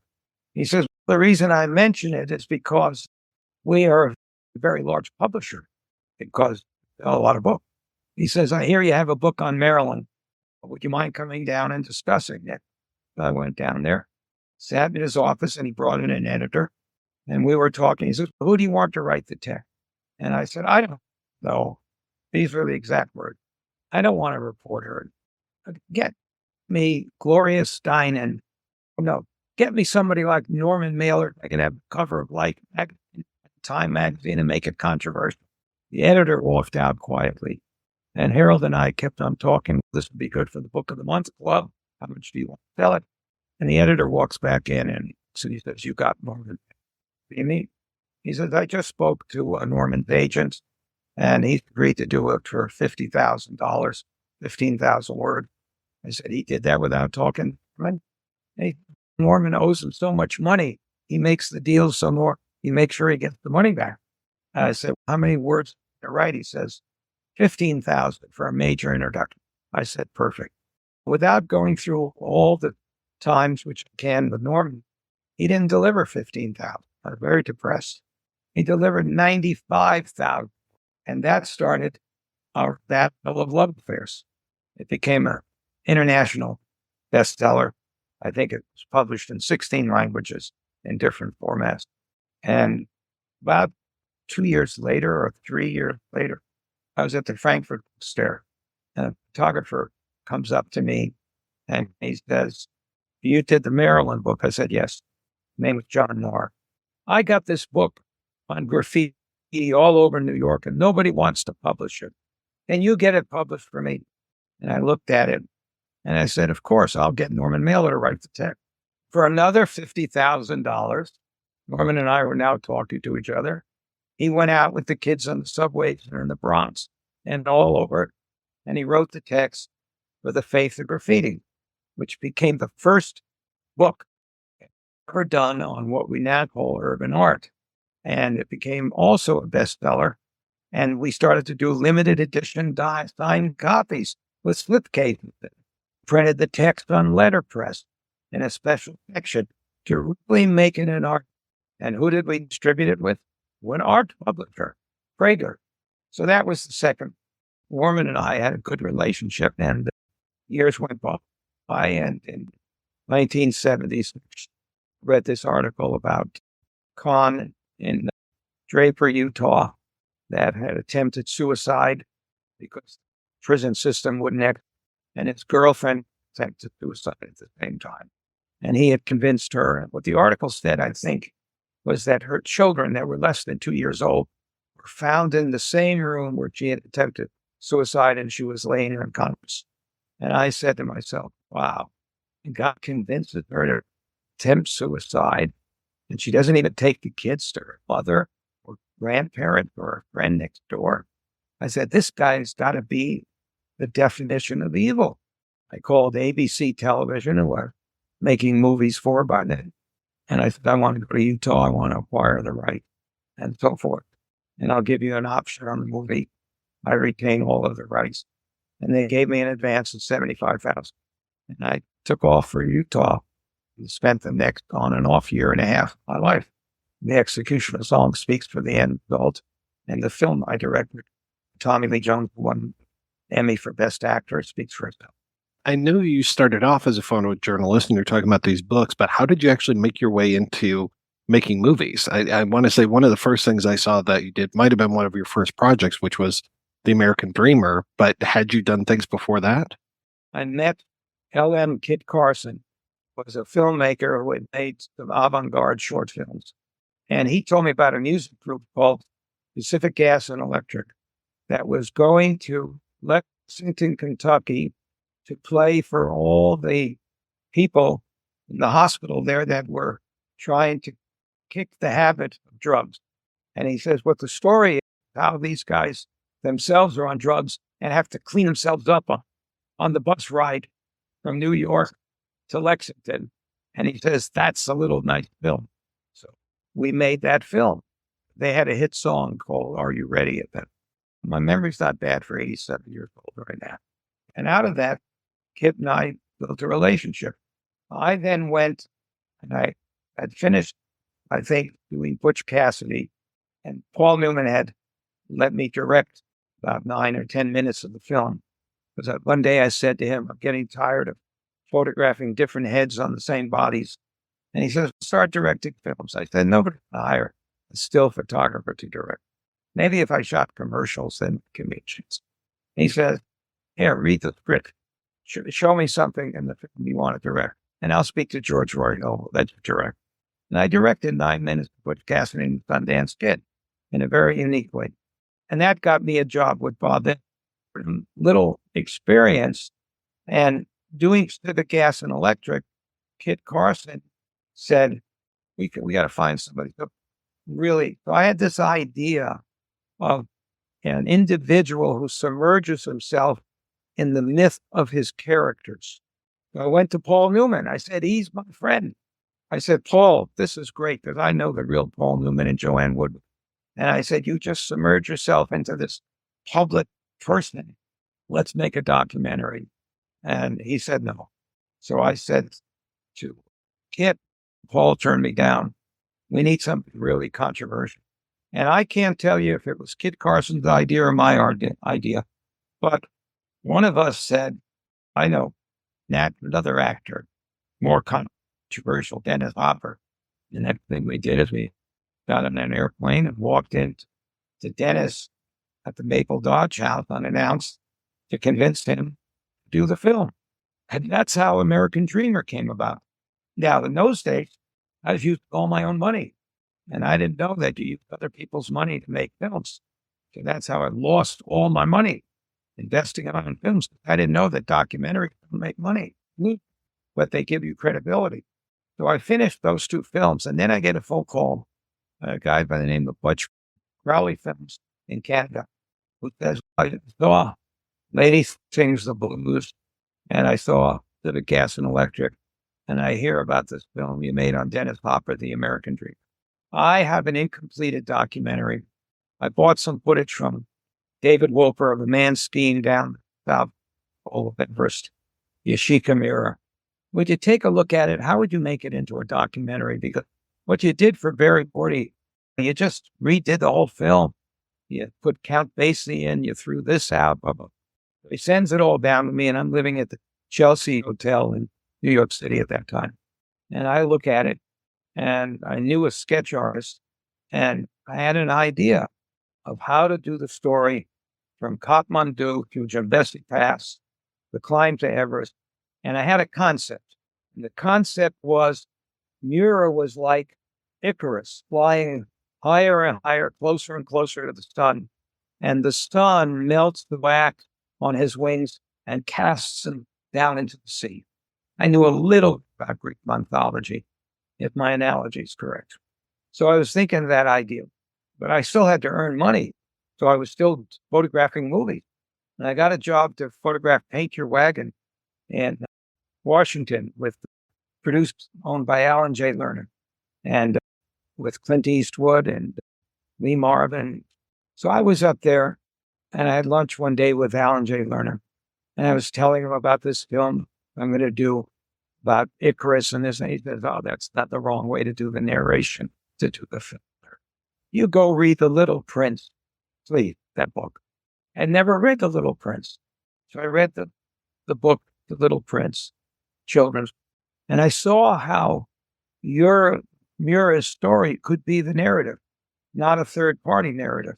So I went back to Crowd, and I sketched close up there, Jambesi Pass, blah, blah, blah, blah, blah, blah. Storyboarding, just go shoot it scene by scene, and then use the documentary footage, everything. So Bud said, how much do you want to do the film? I said, all expenses, and at least this is a lot of money. I want $1,500 a week. Who are you going to get to do the camera work?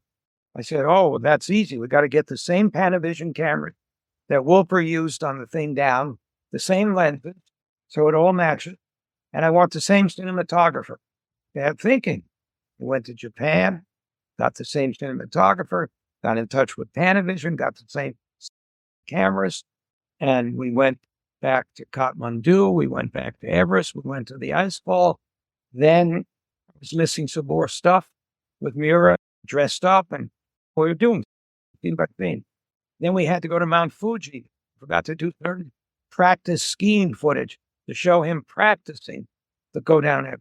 So we went to Mount Fuji, and we cut the film together in the Chelsea Hotel. Millie Moore is the editor.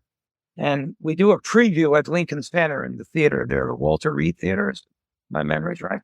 And we discover and knows that his dream is there and not shot the moment. Mira flies back to Los Angeles. I fly from New York to LA. We go up on Mulholland Boulevard and we take film.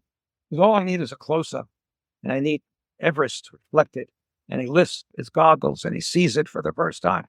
So it's a close-up on Mira trekking, close-up, Bumblebee lifts his goggles, and reflected in the sunglasses under the goggles is Everest in its glory. And 3 feet to the right, I have an assistant holding a 30 by 40 color print of Everest and shaking it a little bit. Cut that in, and the head. When he goes by, Budge doesn't release it. 2 years go by, Budge doesn't. 3 years go by, I call Budge's wife. What's happening? I own 10% of the film. I work for $1,500 a week. When's he going to release it? And she says, oh, he's waiting to see what the competition is because he wants to win an Oscar. Another year goes by, and I drive down Westwood Boulevard one day, and I see the theater. In the theater at Westwood Boulevard here in Los Angeles, the film showing. 5 months later, it wins the Oscar for Best Feature-Length Documentary. After that, you just say to people, I want an Oscar. My film won the Oscar. But they actually give the Oscar in documentary to the producer, even though I directed the whole film and cut Millie Moore. So that's how I got into film. My first film was from a Life magazine story that I did on Helen Klavan, a Jewish girl who was flying from Alaska back to Brooklyn, New York with a Mormon preacher, Ralph Laurie. And they crashed and they were gone for 49 days and they were discovered on a lake bed. And I had done the Life magazine story when they were found. And lots of funny stories. So I directed and produced that as my first film called Ham Live with Ed Asner and Sally Struthers. I really wanted a different actress to play Helen Klavan, but the networks controlled, and I was just a new kid on the block. I wasn't about ready to say, I'm taking the film someplace else. But the film was enough to get me started.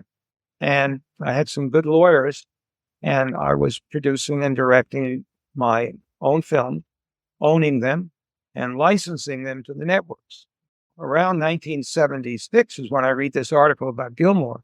I'd already made a film about Marilyn Monroe for ABC. I'd already done one about the Kennedy assassination. I was an executive producer. I was there when JFK was tragically assassinated. And I was there when Bobby was killed in the Ambassador Hotel. I go off to Utah, and by then I'm in the movie business, and I know that money buys rights. And I know, when did I start using money? I really started using money on Hey, I'm Alive, the real story, because when I flew to Anchorage or Valdez, or I can't remember what city I flew to first, AP was there. Their local guy was already there. And to get the story away from AP and get it for Life magazine, I paid $3,000 out of my own pocket. I wrote a check. That's the first time I used money to acquire exclusive rights. Eventually, I would give Madame New $50,000 to acquire the rights for the big Vietnam story I did. Using money to acquire exclusivity doesn't necessarily mean you're getting the true facts. You still have to be a journalist. You still have to be an investigative journalist. And a lot of times the public confuses the two. Oh, he's using money to get the story, so it's not true, trustworthy. The difference is that none of the news media use money to buy stories because they're controlled by the FCC and certain rules.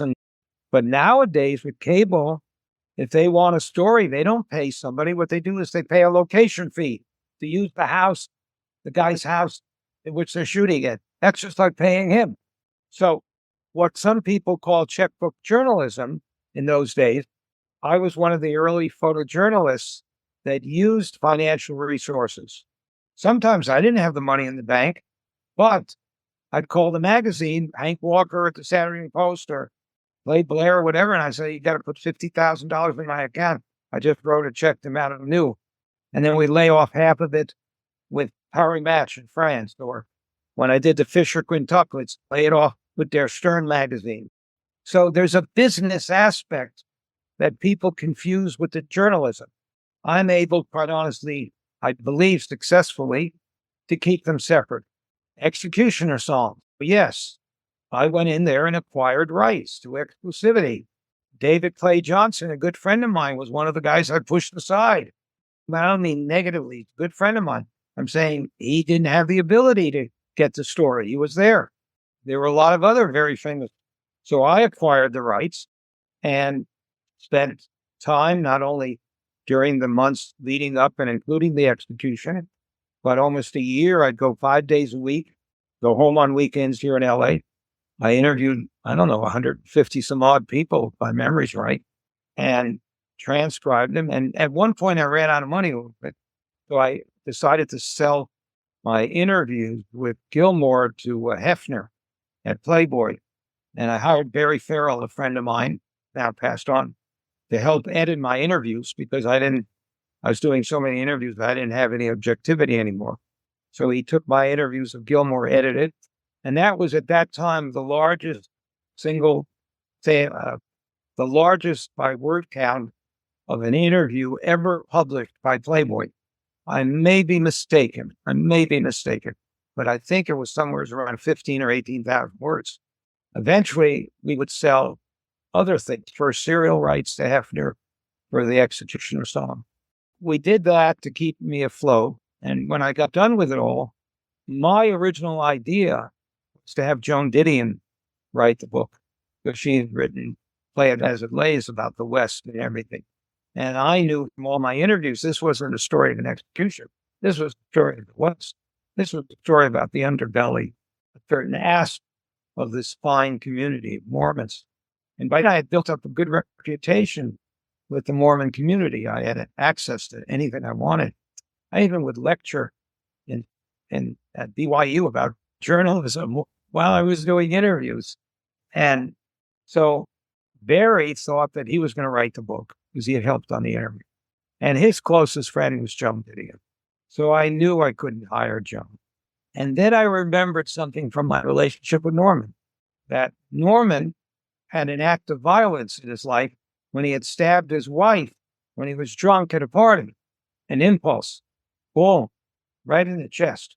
And Gilmore had put the two more young missionaries as an act of a reaction of Nicole said, go jump in the lake. And he was trying to find her. So I felt that Norman would have an understanding of this type of what I call knee-jerk violence. You hit yourself in the knee, your leg jumps up. So what I did is I sent the Playboy interview to Norman, and his secretary read it first and then gave it to him. He called me and he says, when can I meet Nicole? She and I flew to New York. We went ice skating in Central Park, I remember, Norman. And then we went out and bought a chess set or checker set, I don't remember. And he would sit and play chess or checkers with her. And that's how the two met. He fell in love with her. I don't mean sexually. And I made the deal with Norman as a 50-50 partner and got the book published and gave him $500,000. I got $500,000 advance from the publisher. I gave him the whole $500,000, so he didn't feel that I was taking money out of his credentials. Later on, he needed $100,000 more, and I got that also from the publisher. We were 50-50, and there's another great moment about the book, besides getting into the whole story, was when the book was done and everything, he and I were on a train going from New York to Boston to see the editor at Little Brown, and we had a dummy cover that we had done. And that morning, we read in the newspaper, the New York Times, that Tom Wolfe was doing the right stuff and would publish it at Christmas time as a narrative nonfiction book, like he had done. I knew Tom a little bit because Electric Kool-Aid Acid Test is based on my Life magazine essay, which in the new edition before Tom died, he wrote the introduction on how I motivated him. And Tom and I were good friends. And at Christmas time, when the book was going to be released in November, there are so many books being released, they review books in tandem. And we were scared, Norman and I were talking, that we might get reviewed in tandem with Tom or somebody else as a nonfiction book. So Norman took the cover and crossed out the word "A True Story" on it and wrote across the cover the word "novel," a true life novel. And that's how it got on the fiction list. And if it wasn't on the fiction list, we wouldn't have won the Pulitzer that year. And of course, Tom, who was very upset, wrote this letter. Norman, you had nothing to do with this book. This book is all Larry. I know how he interviewed, blah, blah, blah, etc., which isn't true because the book is one of Norman's best writings. I might be a decent interviewer, but Norman is a brilliant nonfiction writer. And I would review it. Sometimes I'd have comments and critiques. We had one real big fight. At one point, I'd interviewed Dr. Woods, who was a psychiatrist who had given Gilmore Prolixin. And Norman, in the narrative, had put some thoughts into Woods's head in the story, which didn't exist in my interview. I never asked Woods that question. So I got on the phone screaming at Norman, "How dare you put this into his mind? That's a doctor. He's got credentials. You've got to take it out." Norman said, "Are you editing me?" I said, "Yeah, because I got file cut on the book. That's what our agreement says." And he hung up on me. For 6 months, we didn't talk to each other. We only communicated by fax through our wives. He would have Nora send me, and I would have my wife at that time send him. And one day, after about 6 months, the phone rings. I pick it up, and it's Norman's voice, and he says, "Hello, lover." And we were back talking again. And the film speaks for itself. Tommy and I think, did all right. He was a very strong actor. I'd only directed about 3 or 4 films. He had just come off of Coal Miner's Daughter. I'd say we had half a dozen rough days, but he understood that I wanted to direct the film from the standpoint of reality. And Lynn Stallmaster, the great casting director on Golden Pond and all the great Hollywood films, he had found Rosanna Arquette, who had never made a film, had to walk on with Eli Wallach on a film called The Wall. And we cast her, and I sent her up to Portland, where the real Nicole was, hung out for a week. She came back and hired her for Desperately Seeking Susie, which came after Executioner Song, and from a production point of view. But otherwise, there are a lot of war stories about making the film, shooting in all the real locations. The people in Utah were open.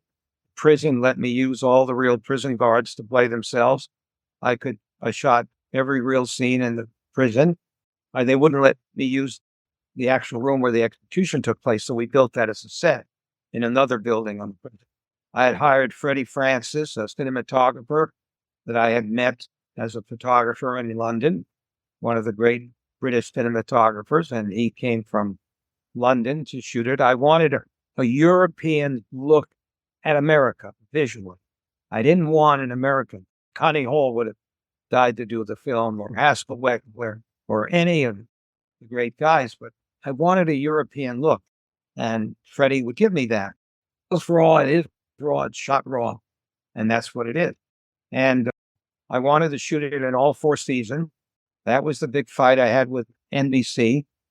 They gave me $4.5 million to make the film for a 4-hour miniseries. And if I was going to shoot it all 4 seasons, because I wanted the snow and this and that, I needed another $1 million to lay off the company and bring them back.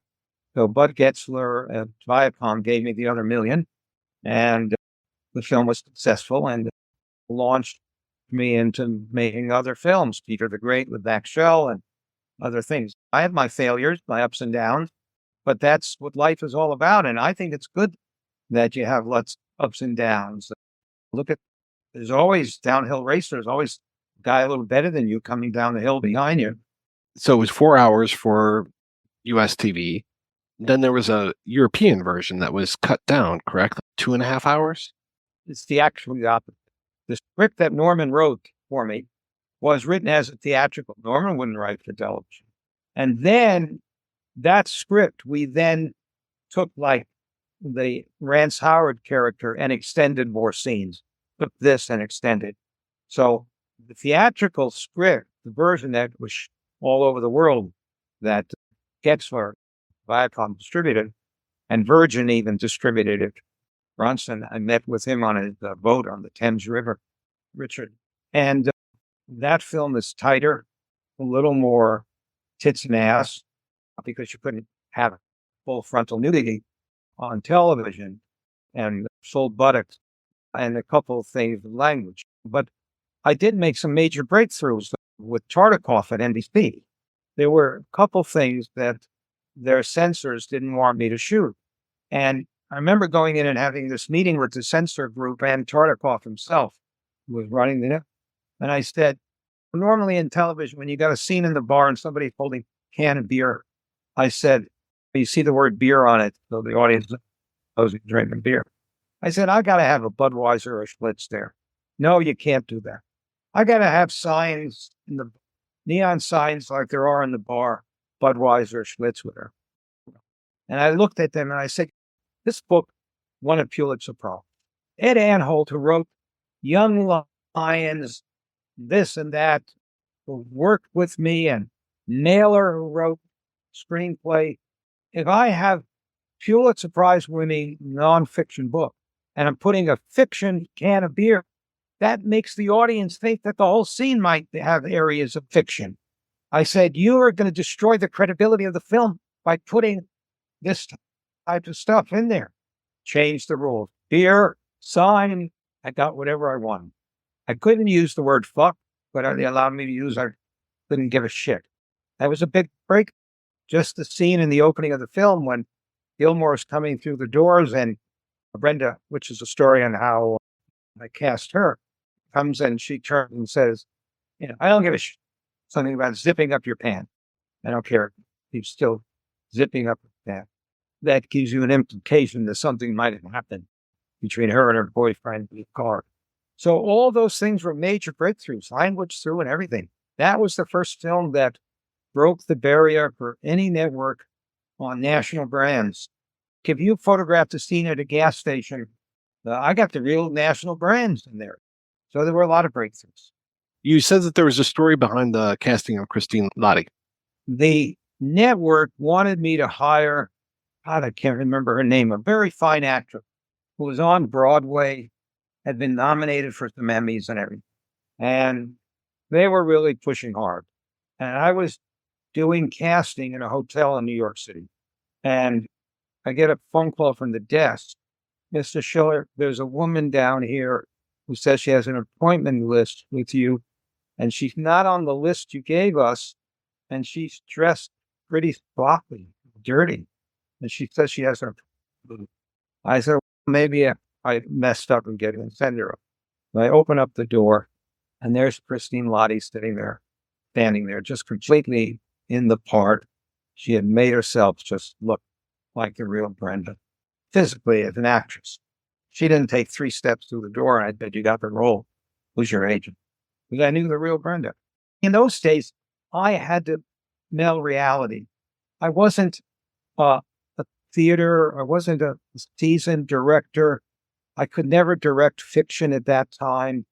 I had to direct real stuff that I had experienced. So that was a crutch that I used. Like when Tommy and I had dinner the first time at Frankie and Johnny's when it was still upstairs in New York City, famous Frankie and Johnny's. And we were walking, we were going to go to the theater to see Susie Kurtz. That's the actress they wanted me to hire for Brenda.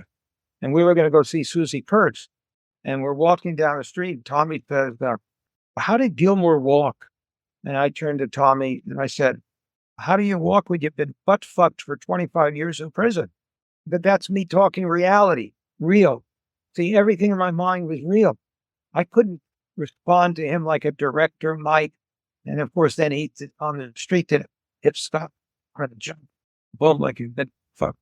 And the short and long of it is That tells a lot about me, just how I answer the question. I'm always referring to reality. I say on the set, the actors, the scene doesn't smell right. Not real. It couldn't talk to the actors and say, you need to do this or that or try this or that. I would do it from a real point of view, a reality. That's how I direct. How was it working with Stephen Keats? Because he's playing kind of a stand-in for you, correct? That was the worst decision I made by asking him to wear my own clothes that I had wore, and it was retailored, the suit, the safari suit, because he didn't feel comfortable at it. He was unhappy, and I didn't know how to direct the character. So I'd never met Larry Schiller. I was incapable of directing that character. Yeah, I guess you've never met yourself as a stranger. Yeah, that way. Right. He used my real dialogue in the phone booth. The stamps on the meat. Oh, this and that. That's all my real dialogue.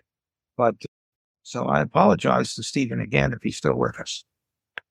From what I remember, because I remember when this originally aired, it was a pretty big hit when it came out as that miniseries. It knocked Joan Collins off the ratings. What do you mean?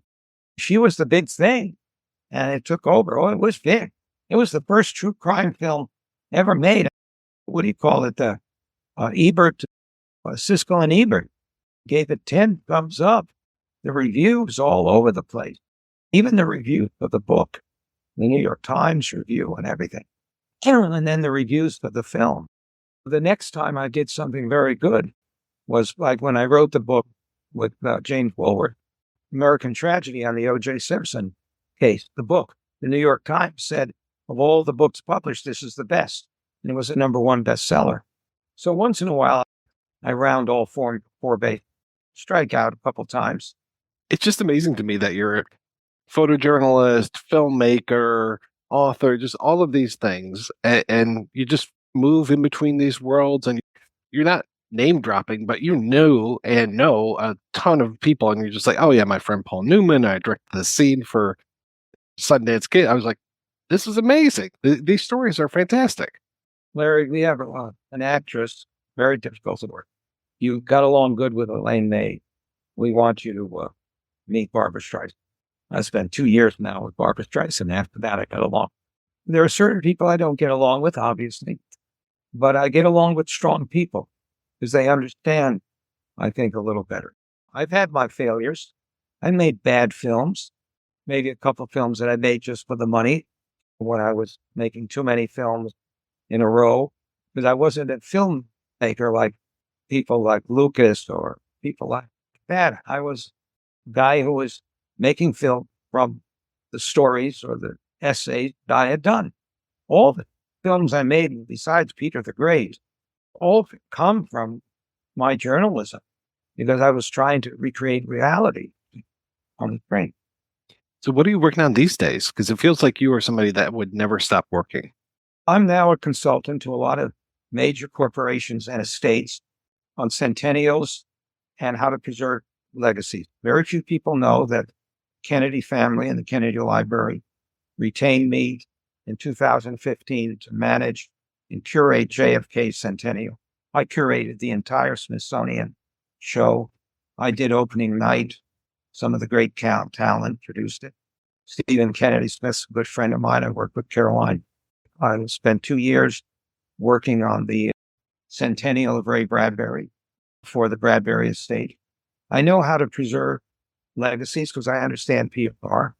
I've published maybe about 20 some odd books for other people in my Steve how it should come together and everything. And I did a new book on for the Ray Bradbury estate. He had done a book called The Illustrated Man. I decided that I wanted to redo that as a coffee table book, photographs. And in today's climate, we changed the title to All of Me is Illustrated. So it's not male or female. But that's an example of something that I would do to make it commercial. I just helped publish The Accordion Player of the Holocaust Survivor, one of the important businessmen in the United States that reshaped Bank of America 50 years. Chuck Adidas. I worked as a consultant with him, and I worked with Mitsubishi Heavy Industries, various people hire me for different reasons. Now, I also manage very large databases. I have a whole crew that does large databases. We just finished databasing 14,000 documents and objects on the history of slavery from 1544 to 1920 for a gentleman by the name of James Rogg, who spent $800,000 over 40 years collecting it.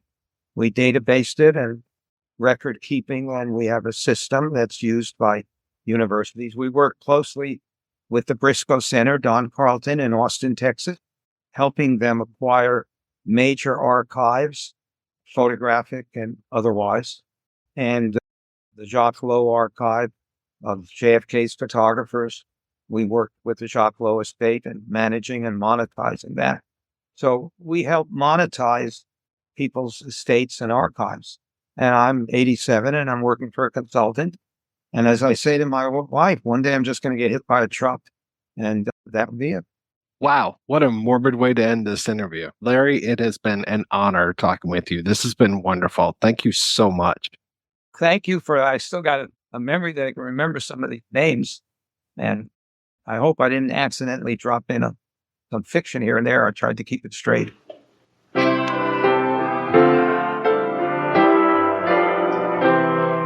a little guy in Utah with a single Christmas wish for one special thing that can't be substituted. Doesn't want to get electric trains, get toys, or get pet fish. All he really wants to get is executed. So let's kill Gary Gilmore for Christmas. Let's hang him from atop the Christmas tree. Let's give to him the only gift that money can buy. Put poison in his eggnog, let him drink it, watch him die.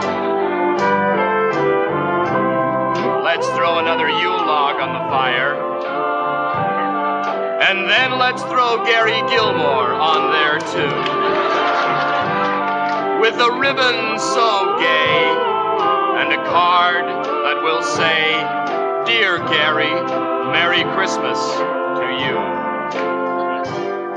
All right, we are back and we are talking about the Executioner song, and I really want to get into how Gary Gilmore, a little bit of this movie, but really Gary Gilmore was in the popular culture so much. You know, here we are in 2024 talking about this, and I believe that he was apprehended in 1976. This movie comes out in 82.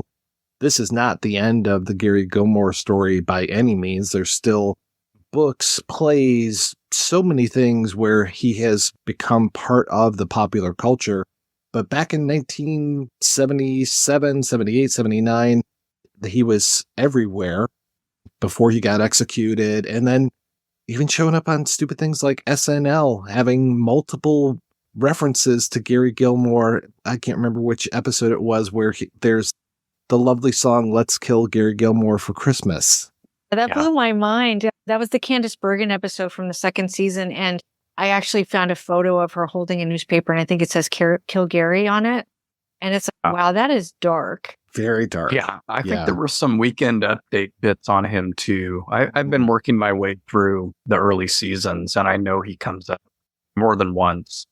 And I remember hearing odd things. So in 76, I was 7, and then by the time he was executed, which was not that much longer, I was 7 or 8, and I remember hearing about it. And probably more maybe when the book came out, because I would have been about 9 or 10, so more cognizant. I remember catching stuff like Jonestown and still hearing about Manson even then because of the trials. And so you get, and also even as a Helter kid, Skelter, the movie. Yeah, that movie. And we mentioned that connection earlier, and Schiller in one of his interviews talks about Susan Atkin. He interviewed her, and part of the reason for doing this was he missed his chance with Helter Skelter. He didn't get that book out. Bleossi did, but there's that back to that connection. these are all TV movies, right? And there's one that I thought was really good that I watched for this called Kill Me If You Can, which came out in 1977, I think on ABC. It starred Alan Alda as Carol Chessman, who was what they called the Red Light Bandit. And the Red Light Bandit was a guy who he basically robbed people and he also raped women. And what he would do is he would take them from where they were to another location. He would rape them and then he would just leave them. And he was the second to last person to be put on death row for not having killed anybody. There were no fatalities in any of the acts that he committed, but Carol Chessman swore that he was not a great person. He was also a career criminal like Gary Gilmore, but that he was not a rapist. And he fought that. And one of the interesting things about Chessman was that he defended himself, which just went haywire. And the movie is a pretty accurate depiction of Chessman's struggle on death row. He was finally executed, and I don't want to be too spoilery, but he was executed by accident. What he did was two interesting connections. So he was also a very smart, very literate guy. He wrote 4 books while he was on death row. One of them, I think he wrote in like code or something, because they kept trying to take paper and pens away from him because he kept writing about what it was like to be on death row. And the prison system was like, oh no, this is good. And this was still when you could profit from committing crimes. That it was only in 1982 that they were like, you can't make any money if you've been convicted from a crime. So this was in the 50s, I think, maybe 60s. And also Norman Mailer was one of the people that supported getting him off death row. And I thought that was really interesting because I feel like Mailer's path to Jack Henry Abbott, who we talked about a little earlier, who he helped get out of prison and then would go on to kill somebody. I feel like his path was being drawn by these people that he was like cheerleading because they were very literate or interesting. The point of the film isn't so much about him being on death row as it is about the fact that he didn't get due process, because the guy doing the transcripts for the original court case was actually very sick, and he did transcripts that were so indecipherable that they weren't allowed to do an appeal later because nobody could figure out what the transcript said. And so he kept getting denied all these things. Finally, at the end, he gets somebody to give him a stay of execution, but the man's secretary got the wrong number and called the place where they were executing him, the prison, like 2 seconds after they killed him. This is a true story. So he ended up getting executed 12 years after he was put on death row. It's amazing. Alan Alda's great in it. And then there was another story that I want to talk about that was on an episode of Lou Grant, and I think it aired before this, but would have come out after the Mailer novel. It was called Execution, and it was an episode. I don't know how familiar you are with Lou Grant, but there's a character played by Robert Walden. Oh, I remember Lou Grant. He was hilarious on the Mary Tyler Moore Show. This must have been a really funny episode. Was this like when the clown died? It was so funny. It was so funny. So this is on the Lou Grant, the serious one that came, the spinoff, which is an amazing show. But Robert Walden played this character named Rossi, and he gets assigned to cover this execution of this woman named Kitty, played by Terry Nunn of Berlin, who actually was doing a lot of TV back then. And she's great in this. And it starts where they show the crime, and it's very much like a Gilmore crime in that her and this boyfriend of hers are robbing a convenience store. And they ask the 4 people in the store to go into the back room. And apparently they hear police sirens and they get scared, so they shoot them all in the back and kill them. I think one survives. So they get put on death row. The boyfriend gets killed in like a prison fight. And she finds herself like 3 years later waiting to be executed and refusing to fight the execution. And Rossi starts to see all these things in her. So one of the things she does is she actually makes dolls. And somebody becomes really interested in her dolls and wants to put them in this like folk art museum. And so she's this very artistic, really interesting woman who's somehow grown over like the 3 years since she went into prison. And Rossi feels really compelled to do something to help her. And she's, I don't want your help. I'm done. And the thing that they raised in this that I think is interesting with Gilmore is, did he feel like he needed to pay for his crimes? Or was it really just state-assisted suicide, which is the question they raised in Lou Grant. And is that right or wrong to have the state just pay for her? Because she really doesn't want to be in prison for the rest of her life. But the other thing that's so interesting about it is that they have a guy from England who comes over to try to get the rights to everybody's story and automatically pushes Rossi out because he can no longer cover the story to the degree that he was, because all these people are giving their rights to this guy. And I think is supposed to be Schiller. And the way he's portrayed in this episode is not very positive. And I think that this episode is directly linked to Norman Mailer's story. And so I found it really interesting. And there were other people who did it. There's an LA Law that really has no connections, but it's great because it's different lawyers having different perspectives on the death penalty. And I think it was called Fry Me to the Moon. Yes. And then there was another one. There's a TV movie with Bruce Davison and Joanna Cassidy called Life from Death Row, where a death row inmate takes a news reporter and her crew hostage. There was the execution of, what was the name of the execution of, I can't remember the name, but Jeff Fahey stars in it, and it's the last 2 hours of a death row inmate's life before he's executed. And these were all done within 10 years of each other. There was a lot of talk about execution on television at this time in popular culture, just outside of the true crime stuff. There were people like interrogating this issue, and we still don't have a clear answer as to whether or not it's right or wrong. And I don't think we ever will. It's like abortion. Everybody's going to have a really impassioned plea for or against it. And I think TV did a really good job, particularly in that Lou Grant, because Lou Grant is actually really for the death penalty because one of the people they killed was one of the reporters at the Tribune. And Rossi's against it. So they have a lot of really interesting conversations about whether it's right or wrong. And I like that TV can do this because, as I mentioned before, the millions and millions of people are watching this. And I think TV did a really good job of portraying the gray area of it. And I really appreciate that. That's fantastic that you were able to find all of that. And I appreciate all the research that you did there. I get fascinated with themes in the films that I'm watching, especially TV movies. And I like to see who else is talking about it and what they're saying. And it turned out that this is all over television, at least in the 70s and 80s. Then there was this weird resurgence in the late 90s with Gilmore as well, because there was Cremaster 2, Matthew Barney's film, and then Shot in the Heart, which was based on the book by Michael. Is it Michael or Mikhail Gilmore? It's Michael. Probably Michael, right? Michael. Just spelt in a different way. Yeah. And that book had come out and then was made into a movie by Angelica Holland in 2001. So within a 2-year period, you have Gilmore being portrayed by Matthew Barney and then also Elias Koteas. And I love Elias Koteas. Yes. I'm not a big Giovanni Ribisi fan, though. That's probably why I hadn't watched the movie. So, yeah, it's not in small right. doses. It's small doses, definitely. But this forced me finally to watch Cremaster 2 because I've had all of these movies for years, used to sell bootlegs of them because I'm really not a big fan of the whole let's sell these for thousands or hundreds of thousands of dollars type of thing. So I was glad to finally sit down and watch this one. And I was also glad it was only 80 minutes long. He does some interesting stuff in here and really messes around with a lot of the symbolism that was happening around Gilmore's life. There's bees and beehives and beehive penises and beehive shapes all over the place. So going back to the whole idea of the Mormons, I think there's even shots inside of the tabernacle, which I thought was forbidden to film inside of there. I think he even says this was stolen done without permission.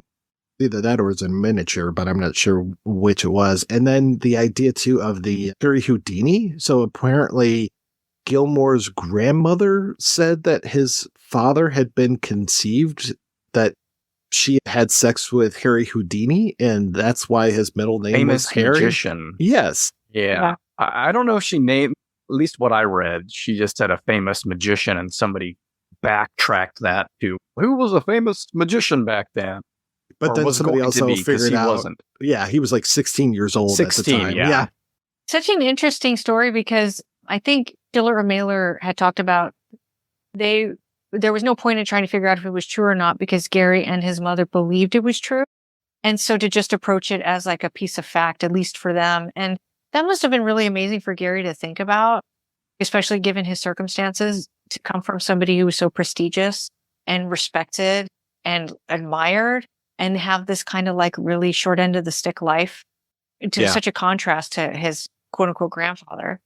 And that Barney got Norman Mailer to play Harry Houdini was quite a coup as well, it felt. Beautiful visuals, a little slow. I really liked, too, the idea of the gas station where there were the identical cars again, one black, one white, or one darker, and one lighter. And then this tube between them where Gary is inside of that. It was really striking visuals and some interesting music as well. There's an appearance by quote unquote Johnny Cash, who is actually 3 people playing Johnny Cash. It's a incredible drummer. And there's one of these like Cookie Monster singers, one of those like guys that does the heavy metal death metal type stuff. Death metal, yeah. And he's covered in bees, and yeah, just the bees keep coming back throughout this whole thing. I was like, oh, okay, that's cool. So I don't see me watching this again anytime soon, but I thought it was nice. And then I did not get a chance to see Shot in the Heart, so I didn't get to see Elias Koteas being Gary. Going back to the Michael Gilmore stuff, I believe I mentioned I had a subscription to Rolling Stone for a while, and I think part of the book was excerpted in Rolling Stone. And that sort of was one of those instances where that kind of came back, and my false memories of watching it came back and stuff. And yeah, it would have been late 80s or early 90s. I could be wrong about that, but I seem to remember making that connection finally, like, oh, shit, that's his brother. Dang. What different paths they went down. Mm-hmm. It's interesting that Johnny Cash shows up in the movie of Executioner's Song, that song about Johnny working on the assembly line in Detroit. Can't remember the name of the song. That is at the beginning, and then later on when he's having his little going away party, that he's got the record player playing that exact same song. When Uncle Vern puts the Peter Pan hat on him, I'm just like, oh, okay, that's pretty ironic, because this is, I guess he's the guy that never grew up, but he definitely is not the guy who lives forever like Peter Pan does. You know, that's interesting. One of the things that they've omitted from the movie, all versions of the movie, was that Gary Gilmore was really into weird hats. And I think when Nicole met him, she was like, well, that's a crazy hat, but he's kind of hot. And it's just really funny. And I think Brenda had made comments about his hat. He just had this obsession with like funky hats. And I feel like I would have liked to have seen that in the film, because that's like a piece of Gilmore that's really interesting. And nobody knows why he liked hats, but he was really into them. Yeah, maybe it was too silly for a serious. No, maybe. Yeah, maybe. He shows up to the murder in a sombrero. It's one of those hats with the beers with the little sucking on straws that come out. I'm just here to fill up my beer holder. Hold on. It probably would have worked at their first meeting as to, oh, he's harmless. He's wearing a weird hat or something. But yeah, maybe after that, just constantly seeing him in different hats would have been a little odd. Gary had game for days when it came to Tommy Lee Jones portraying him, at least. I don't know if in real life, I wouldn't be surprised if in real life too, but how he's just, I want to count every freckle on your body. I'm just like, man, you are laying it on thick, but she is lapping it up. Well, you're right. It is Tommy Lee Jones. And you're like, oh yeah, Gilmore wasn't quite that. But I can see the attraction there too. But yeah, he was so great in this. And when you were talking about Cremaster, I did watch it, and I thought it was a really interesting film. I think I liked the part with the umbilical cord with the Mustangs the best, because it was so interesting and weird. And the bull scene was really beautifully done and upsetting for me to watch. But I wanted to mention, when you were talking about that one of the things I got from all the materials you sent us that I did not think I was going to get was that Mailer comes across as like a personable guy in interviews and stuff. Because he's known for being a brute. And one of the stories you sent us, he got into like a fist fight with Gore Vidal, which is really just him punching Gore Vidal, because Gore Vidal wasn't going to fight back too hard. And he was known for this. He stabbed his wife, which is one of the reasons why Schiller thought he'd be good to write this book, because he understood that thin line of violence and when we cross it. And yet I watch him in interviews, particularly with Merv Griffin. And one thing he did in the firing line interview that really struck me is that he comes across as like somebody that I feel like I could actually have a conversation with and might like him. And I never thought I would feel that, especially when I saw Tough Guys Don't Dance, because I was like, this guy's so over here that like, I wouldn't even know how to approach him. But one of the things, and I don't remember what the word was, but William F. Buckley asked him a question and he used a word, and Norman Mailer said, I'm sorry, I don't know what that word is. Could you tell me what that means? And I was like, wow, that's one of the most literate men in the world admitting he doesn't know a word. And I was so fascinated by like him not being embarrassed by that or trying to like, pretend like he knew it or figure it out. And he comes across as just somebody I would have liked to have known in the real world. He was really interesting. Yeah, it's too many times I've seen him on Dick Cavett, and it just seems like I like to hear the sound of my own voice. And I agree with you that a lot of these interviews that Justin provided us with, very well spoken, and yeah, somebody who is much more personable than I thought that he would be. I'm used to the idea of him and Rip Torn going at each other and trying to kill each other, rather than very well-spoken guy who you actually want to hear what he has to say. And he actually seemed interested in people, other people.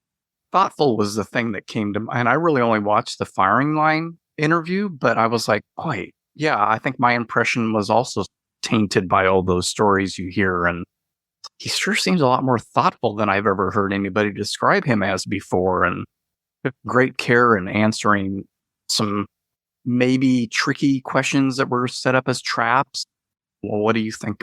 What's your personal view on all this? And yeah, it was, I came away with kind of the same feeling, like, oh, I'd like to hear more of these kind of interviews from him about not even just this topic, about other things, the war, maybe World War II, since he wrote so much about that, and some other timely topics and stuff. And yeah, that Fireline interview I really enjoyed. And yeah, William F. Buckley aside, but yeah, he held his own beautifully.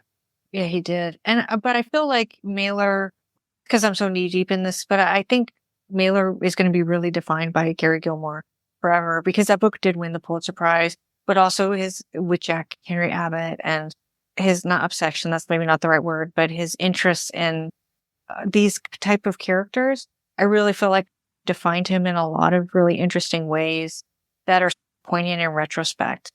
Especially when we talked about how I wondered how much he related to Brenda, who had championed Gary Gilmore like he did with Jack Henry Abbott. I just feel like so much of the Executioner song is actually Mailer too, to a certain degree, which is probably what makes the book so compelling. It's just he's so personally attached to it.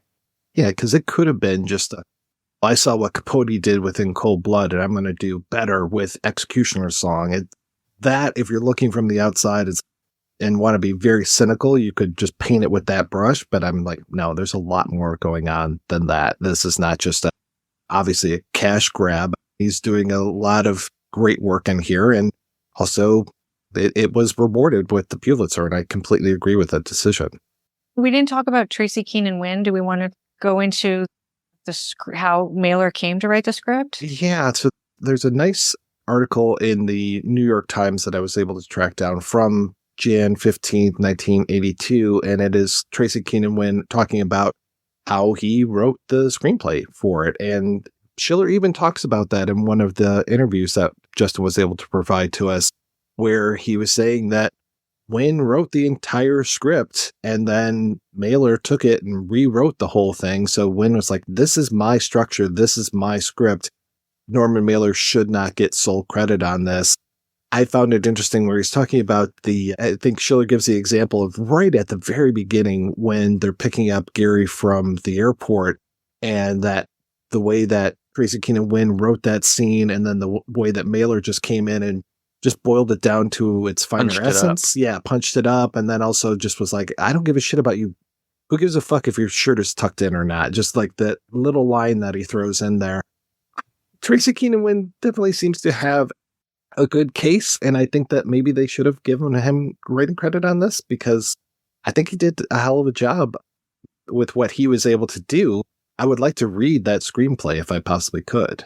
He took it as far as he could. He took it to arbitration, but the guild went against his case, and he said he had to accept that. But that must have been such a, hate to do this quote, but shot in the heart, because this was a huge prestige production that won Tommy Lee Jones an Emmy, I believe, and got lots of note. And he had done the autobiography of Miss Jane Pittman, I think. So he was already prestigious, but like this would have been like a real feather in his cap.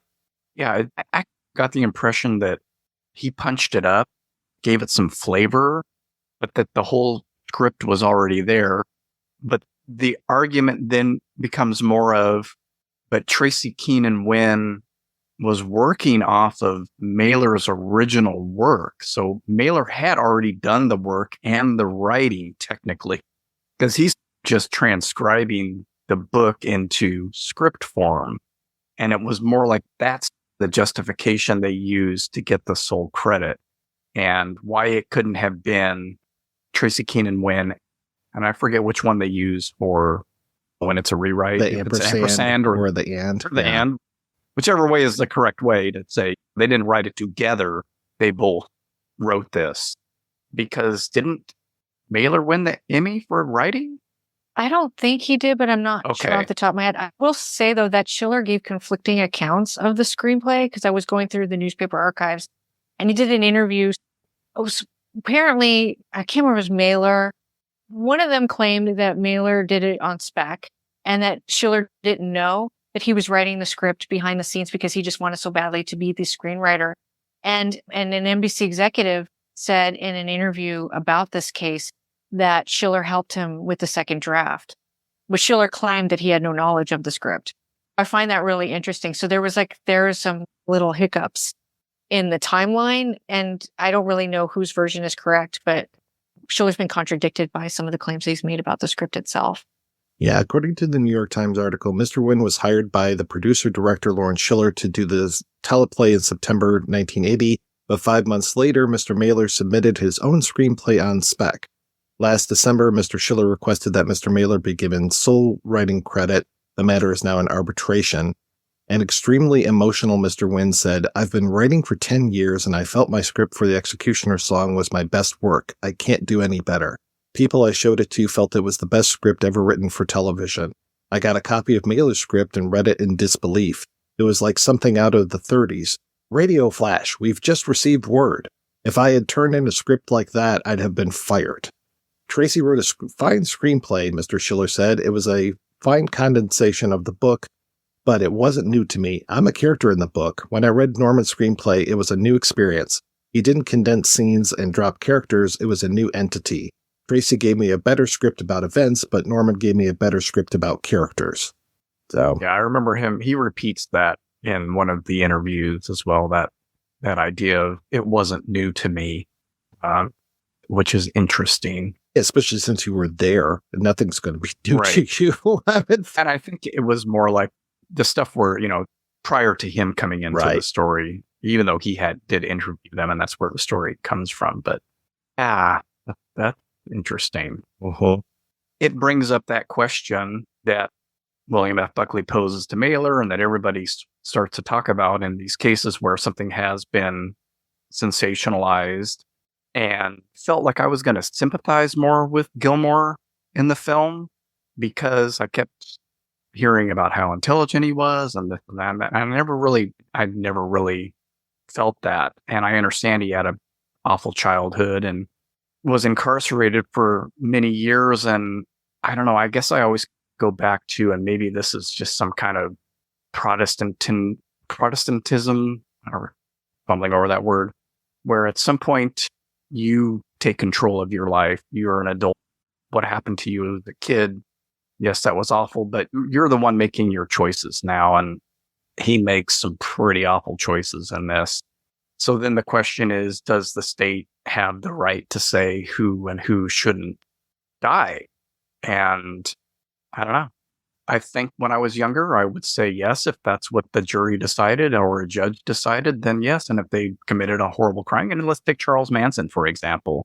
He was on death row, and then that is the time when that became unconstitutional, and every death sentence was commuted to life in prison. And so he, lucked out, I guess, even though he wasn't at either of the murders. Is Charles Manson, should he have been executed? Who's to say? Who has the right to say who should live or die? And Buckley in that interview was uses the phrase unfit to live. Is there no redeeming quality in this person whatsoever? So it's okay that the state, not necessarily a state, but the state, quote unquote, capital S, puts this person to death. That's such a slippery slope too, though, because when you think about Carol Chessman's case that I talked about in that movie, they were executing people for non-fatal crimes. And luckily they stopped that. But when you start defining the crimes as executionable, it's so... You're moving the goalpost. Yeah, when you say unfit, you don't say it, but when William F. Buckley says unfit, who determines that? And so it becomes really gray. That's the question, who determines that? So for me, as a younger person, being a lot more conservative than I am now, where I'm yeah, sure, fine. Death came back. The death penalty came back. A lot of it had to do with this case, and great. Some people don't deserve to live. And boy, has that changed over 35, 40 years, where I think, and Mailer says this, personally, do I think some people are unfit to live? Probably, yeah. If if I went case by case and looked at some things and thought, that's horrific and the person has no redeeming qualities, I'm fine with it. But he also points out the bureaucracy and the mistakes, or somebody in that interview points out the things that, and that Carol Chessman case is a good example of that, where these basically bureaucratic errors led to him being executed when he wasn't supposed to be. And how do you deal with that?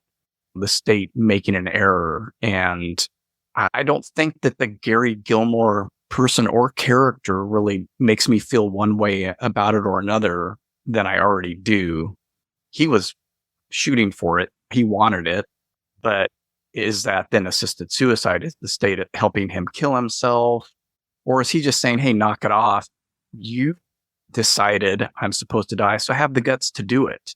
Or is it, you're doing the thing for me that I can't accomplish myself? Because obviously he doesn't want to spend his life in prison. That's his main thing. If he could escape, he would. So it's not like he has necessarily a death wish. But is it assisted suicide, or is it just, hey, you're sentencing me to death, so let's stop with all the rigmarole and get through it? That's so interesting that those are what you pull out of it, because at no point have you said Gilmore felt bad for what he did and decided he would pay for his crimes. I don't think he does. And that's so poignant to think about, because it's one thing if you get sentenced to be executed and you actually have genuine remorse for what you've done. And he says to his uncle at one point, watch what I do. Don't listen to what I say, watch what I do, and vindicating that. And they are hinting that maybe it's because he's trying to make up for what he did, but I don't really feel like Gilmore cared about those people. Matter of fact, he gets that one guy's name wrong in one of the last interviews that he does. And he's like, oh shoot, I didn't mean to get that guy's name wrong. And it's like, wow, you don't even know who you fucking killed. You know what I mean? And so I feel like that I don't have an opinion necessarily on capital punishment one way or the other. I know somebody who was touched by a really violent crime, that their relative was brutalized, murdered, and then molested after they were dead. And if I put myself in that person's place, I think to myself, yeah, maybe I would be. I think it really comes down to what opinion am I allowed to have without actually knowing how I would feel if it really happened. And so I had to take the fifth on it, because I can't say what it would be like to be in my friend's shoes or to be the person on death row or the family member of the person on death row. So I feel like I don't know, even with all the research I did over the last few weeks, that I have an opinion one way or the other. Yeah, I think I'm very much like you. I would have to look at each case and, try to put myself in those shoes. And then also there's so many times where it's extenuating circumstances or the evidence is wrong. So many wrongful convictions getting overturned all the time. And then there's also the idea of, do you end them soon and basically take away the punishment? The punishment is death, as opposed to the punishment being in prison. And maybe prison shouldn't be a punishment. Maybe it should be a place of reformation. So it opens up all of these questions. And so I am very much like you. I would have to take the fifth on this. I don't think that I have an opinion one way or the other. We'd all have to intellectualize it. And Mailer even makes that point in that Fire and Lime interview. You don't know. You're not in Gilmore's shoes and you're not in the victims or the victim's family's shoes, and you can't really say one way or the other. And I think you can have a moral or ethical stance on it, but until I can tell you, if somebody did something horrific to my wife or daughter, I'd want to murder them myself. That's human nature. But the state taking on that responsibility for me, I could probably say I'm against. Like, who are you people to decide that? But yeah, it's, you have something horrible happen to you or your loved ones, you're going to possibly change your mind on that. But that was what that interesting thing was with the weird lawyer dressed up in a clown suit that you mentioned, Mike, was his, and you just brought it up also again, is that the prison system is almost 100% punitive. And there is no reformation. There is no education. There is no job training. I know that there are jails and prisons around the country that do this, offer classes, offer late skilled training in different jobs. But his point was, we live in a capitalist country where pull yourself up by your bootstraps or whatever, you're talking about a person who spent 2/3 of his life in prison being told what to do and when to do it. And when you let them go, they are on their own. And you have not prepared them to be on their own. And that was the other. It's just those few lines from this guy that just shows up for 2 seconds. And it's like, that's the story for me with him. Yeah, what is he supposed to do when he gets out? He's going to be surprised by sliding doors that open on their own. He's given 2 jobs that he's most likely going to fail at or not be interested in and leave, and no social skills, they're unprepared. And for one thing, the prisons don't want them educated because they're going to understand this if they don't already, but at least maybe work training for when they do get out. But that's a whole other story.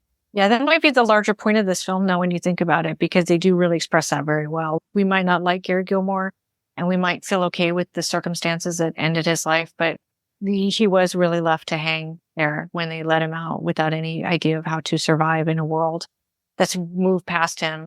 He's 35 years old. He's lost half of his life in the system and was not given any trade or any abilities that he could rely on. And maybe that's the larger theme. But with the execution is just such a controversial subject that that's what kind of overshadows it. But I think that's really poignant what you said, and I agree with a lot of it. All right, we're going to take another break and play a preview for our next week's show right after these brief messages. Meet Cool Hand Luke, a gentleman among gentlemen. When somebody else is talking, Luke listens politely. You're going to have to shape up fast and hard to this game. We got rules here. In order to learn them, you got to do more work with your ears than with your mouth. What we got there? You got a Lucas Jackson? Maybe we ought to call it no ears. You don't listen much, do you, boy? I ain't heard that much worth listening to. What we have here is a failure to communicate. What we have here is Paul Newman as Cool Hand Luke, a man and a motion picture that simply won't conform. From Warner Brothers 7 Arts in color, Cool Hand Luke. What we got here is a failure to communicate. That's right, we'll be back next week with another request from a Patreon donor and another movie about a convict, Cool Hand Luke. Until then, I want to thank my co-hosts, Mark and Amanda. So, Mark, what have you been up to lately, sir? Well, I think I'll plug the Chasing Chevy Chase podcast since it has premiered, and you'll be able to get monthly episodes of myself and Chris Dashew discussing the fine films of Chevy Chase over on WitheringWayMedia.com. And Amanda, how about you? I think most of the things I've worked on recently haven't been announced yet. So I have some things coming out. I do Blu-ray commentaries and liner notes and stuff for those people unfamiliar with me.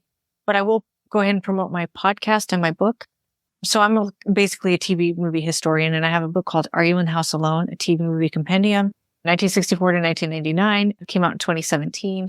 And I have a companion podcast called The Made for TV Mayhem Show, where my friends Dan Budnick and Nathan Johnson and I talk about TV movies as often as we can. It's sporadic, but you can find us on Spotify and Apple Podcasts. Thank you so much, folks, for being on the show. Thanks to everybody for listening. If you want to hear more of me shooting off my mouth, check out some of the other shows that I work on. Like Mark said, they are all available at WeirdingWayMedia.com. Thanks especially to our Patreon community. If you want to join the community, make a request yourself for next year, go ahead and visit patreon.com/projectionbooth. Every donation we get helps the projection booth take over the world.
door. I close my lids across the eyes and wish to see no more. The eye receives a messages and sends it to the brain. No guarantee the stimuli must be perceived the same.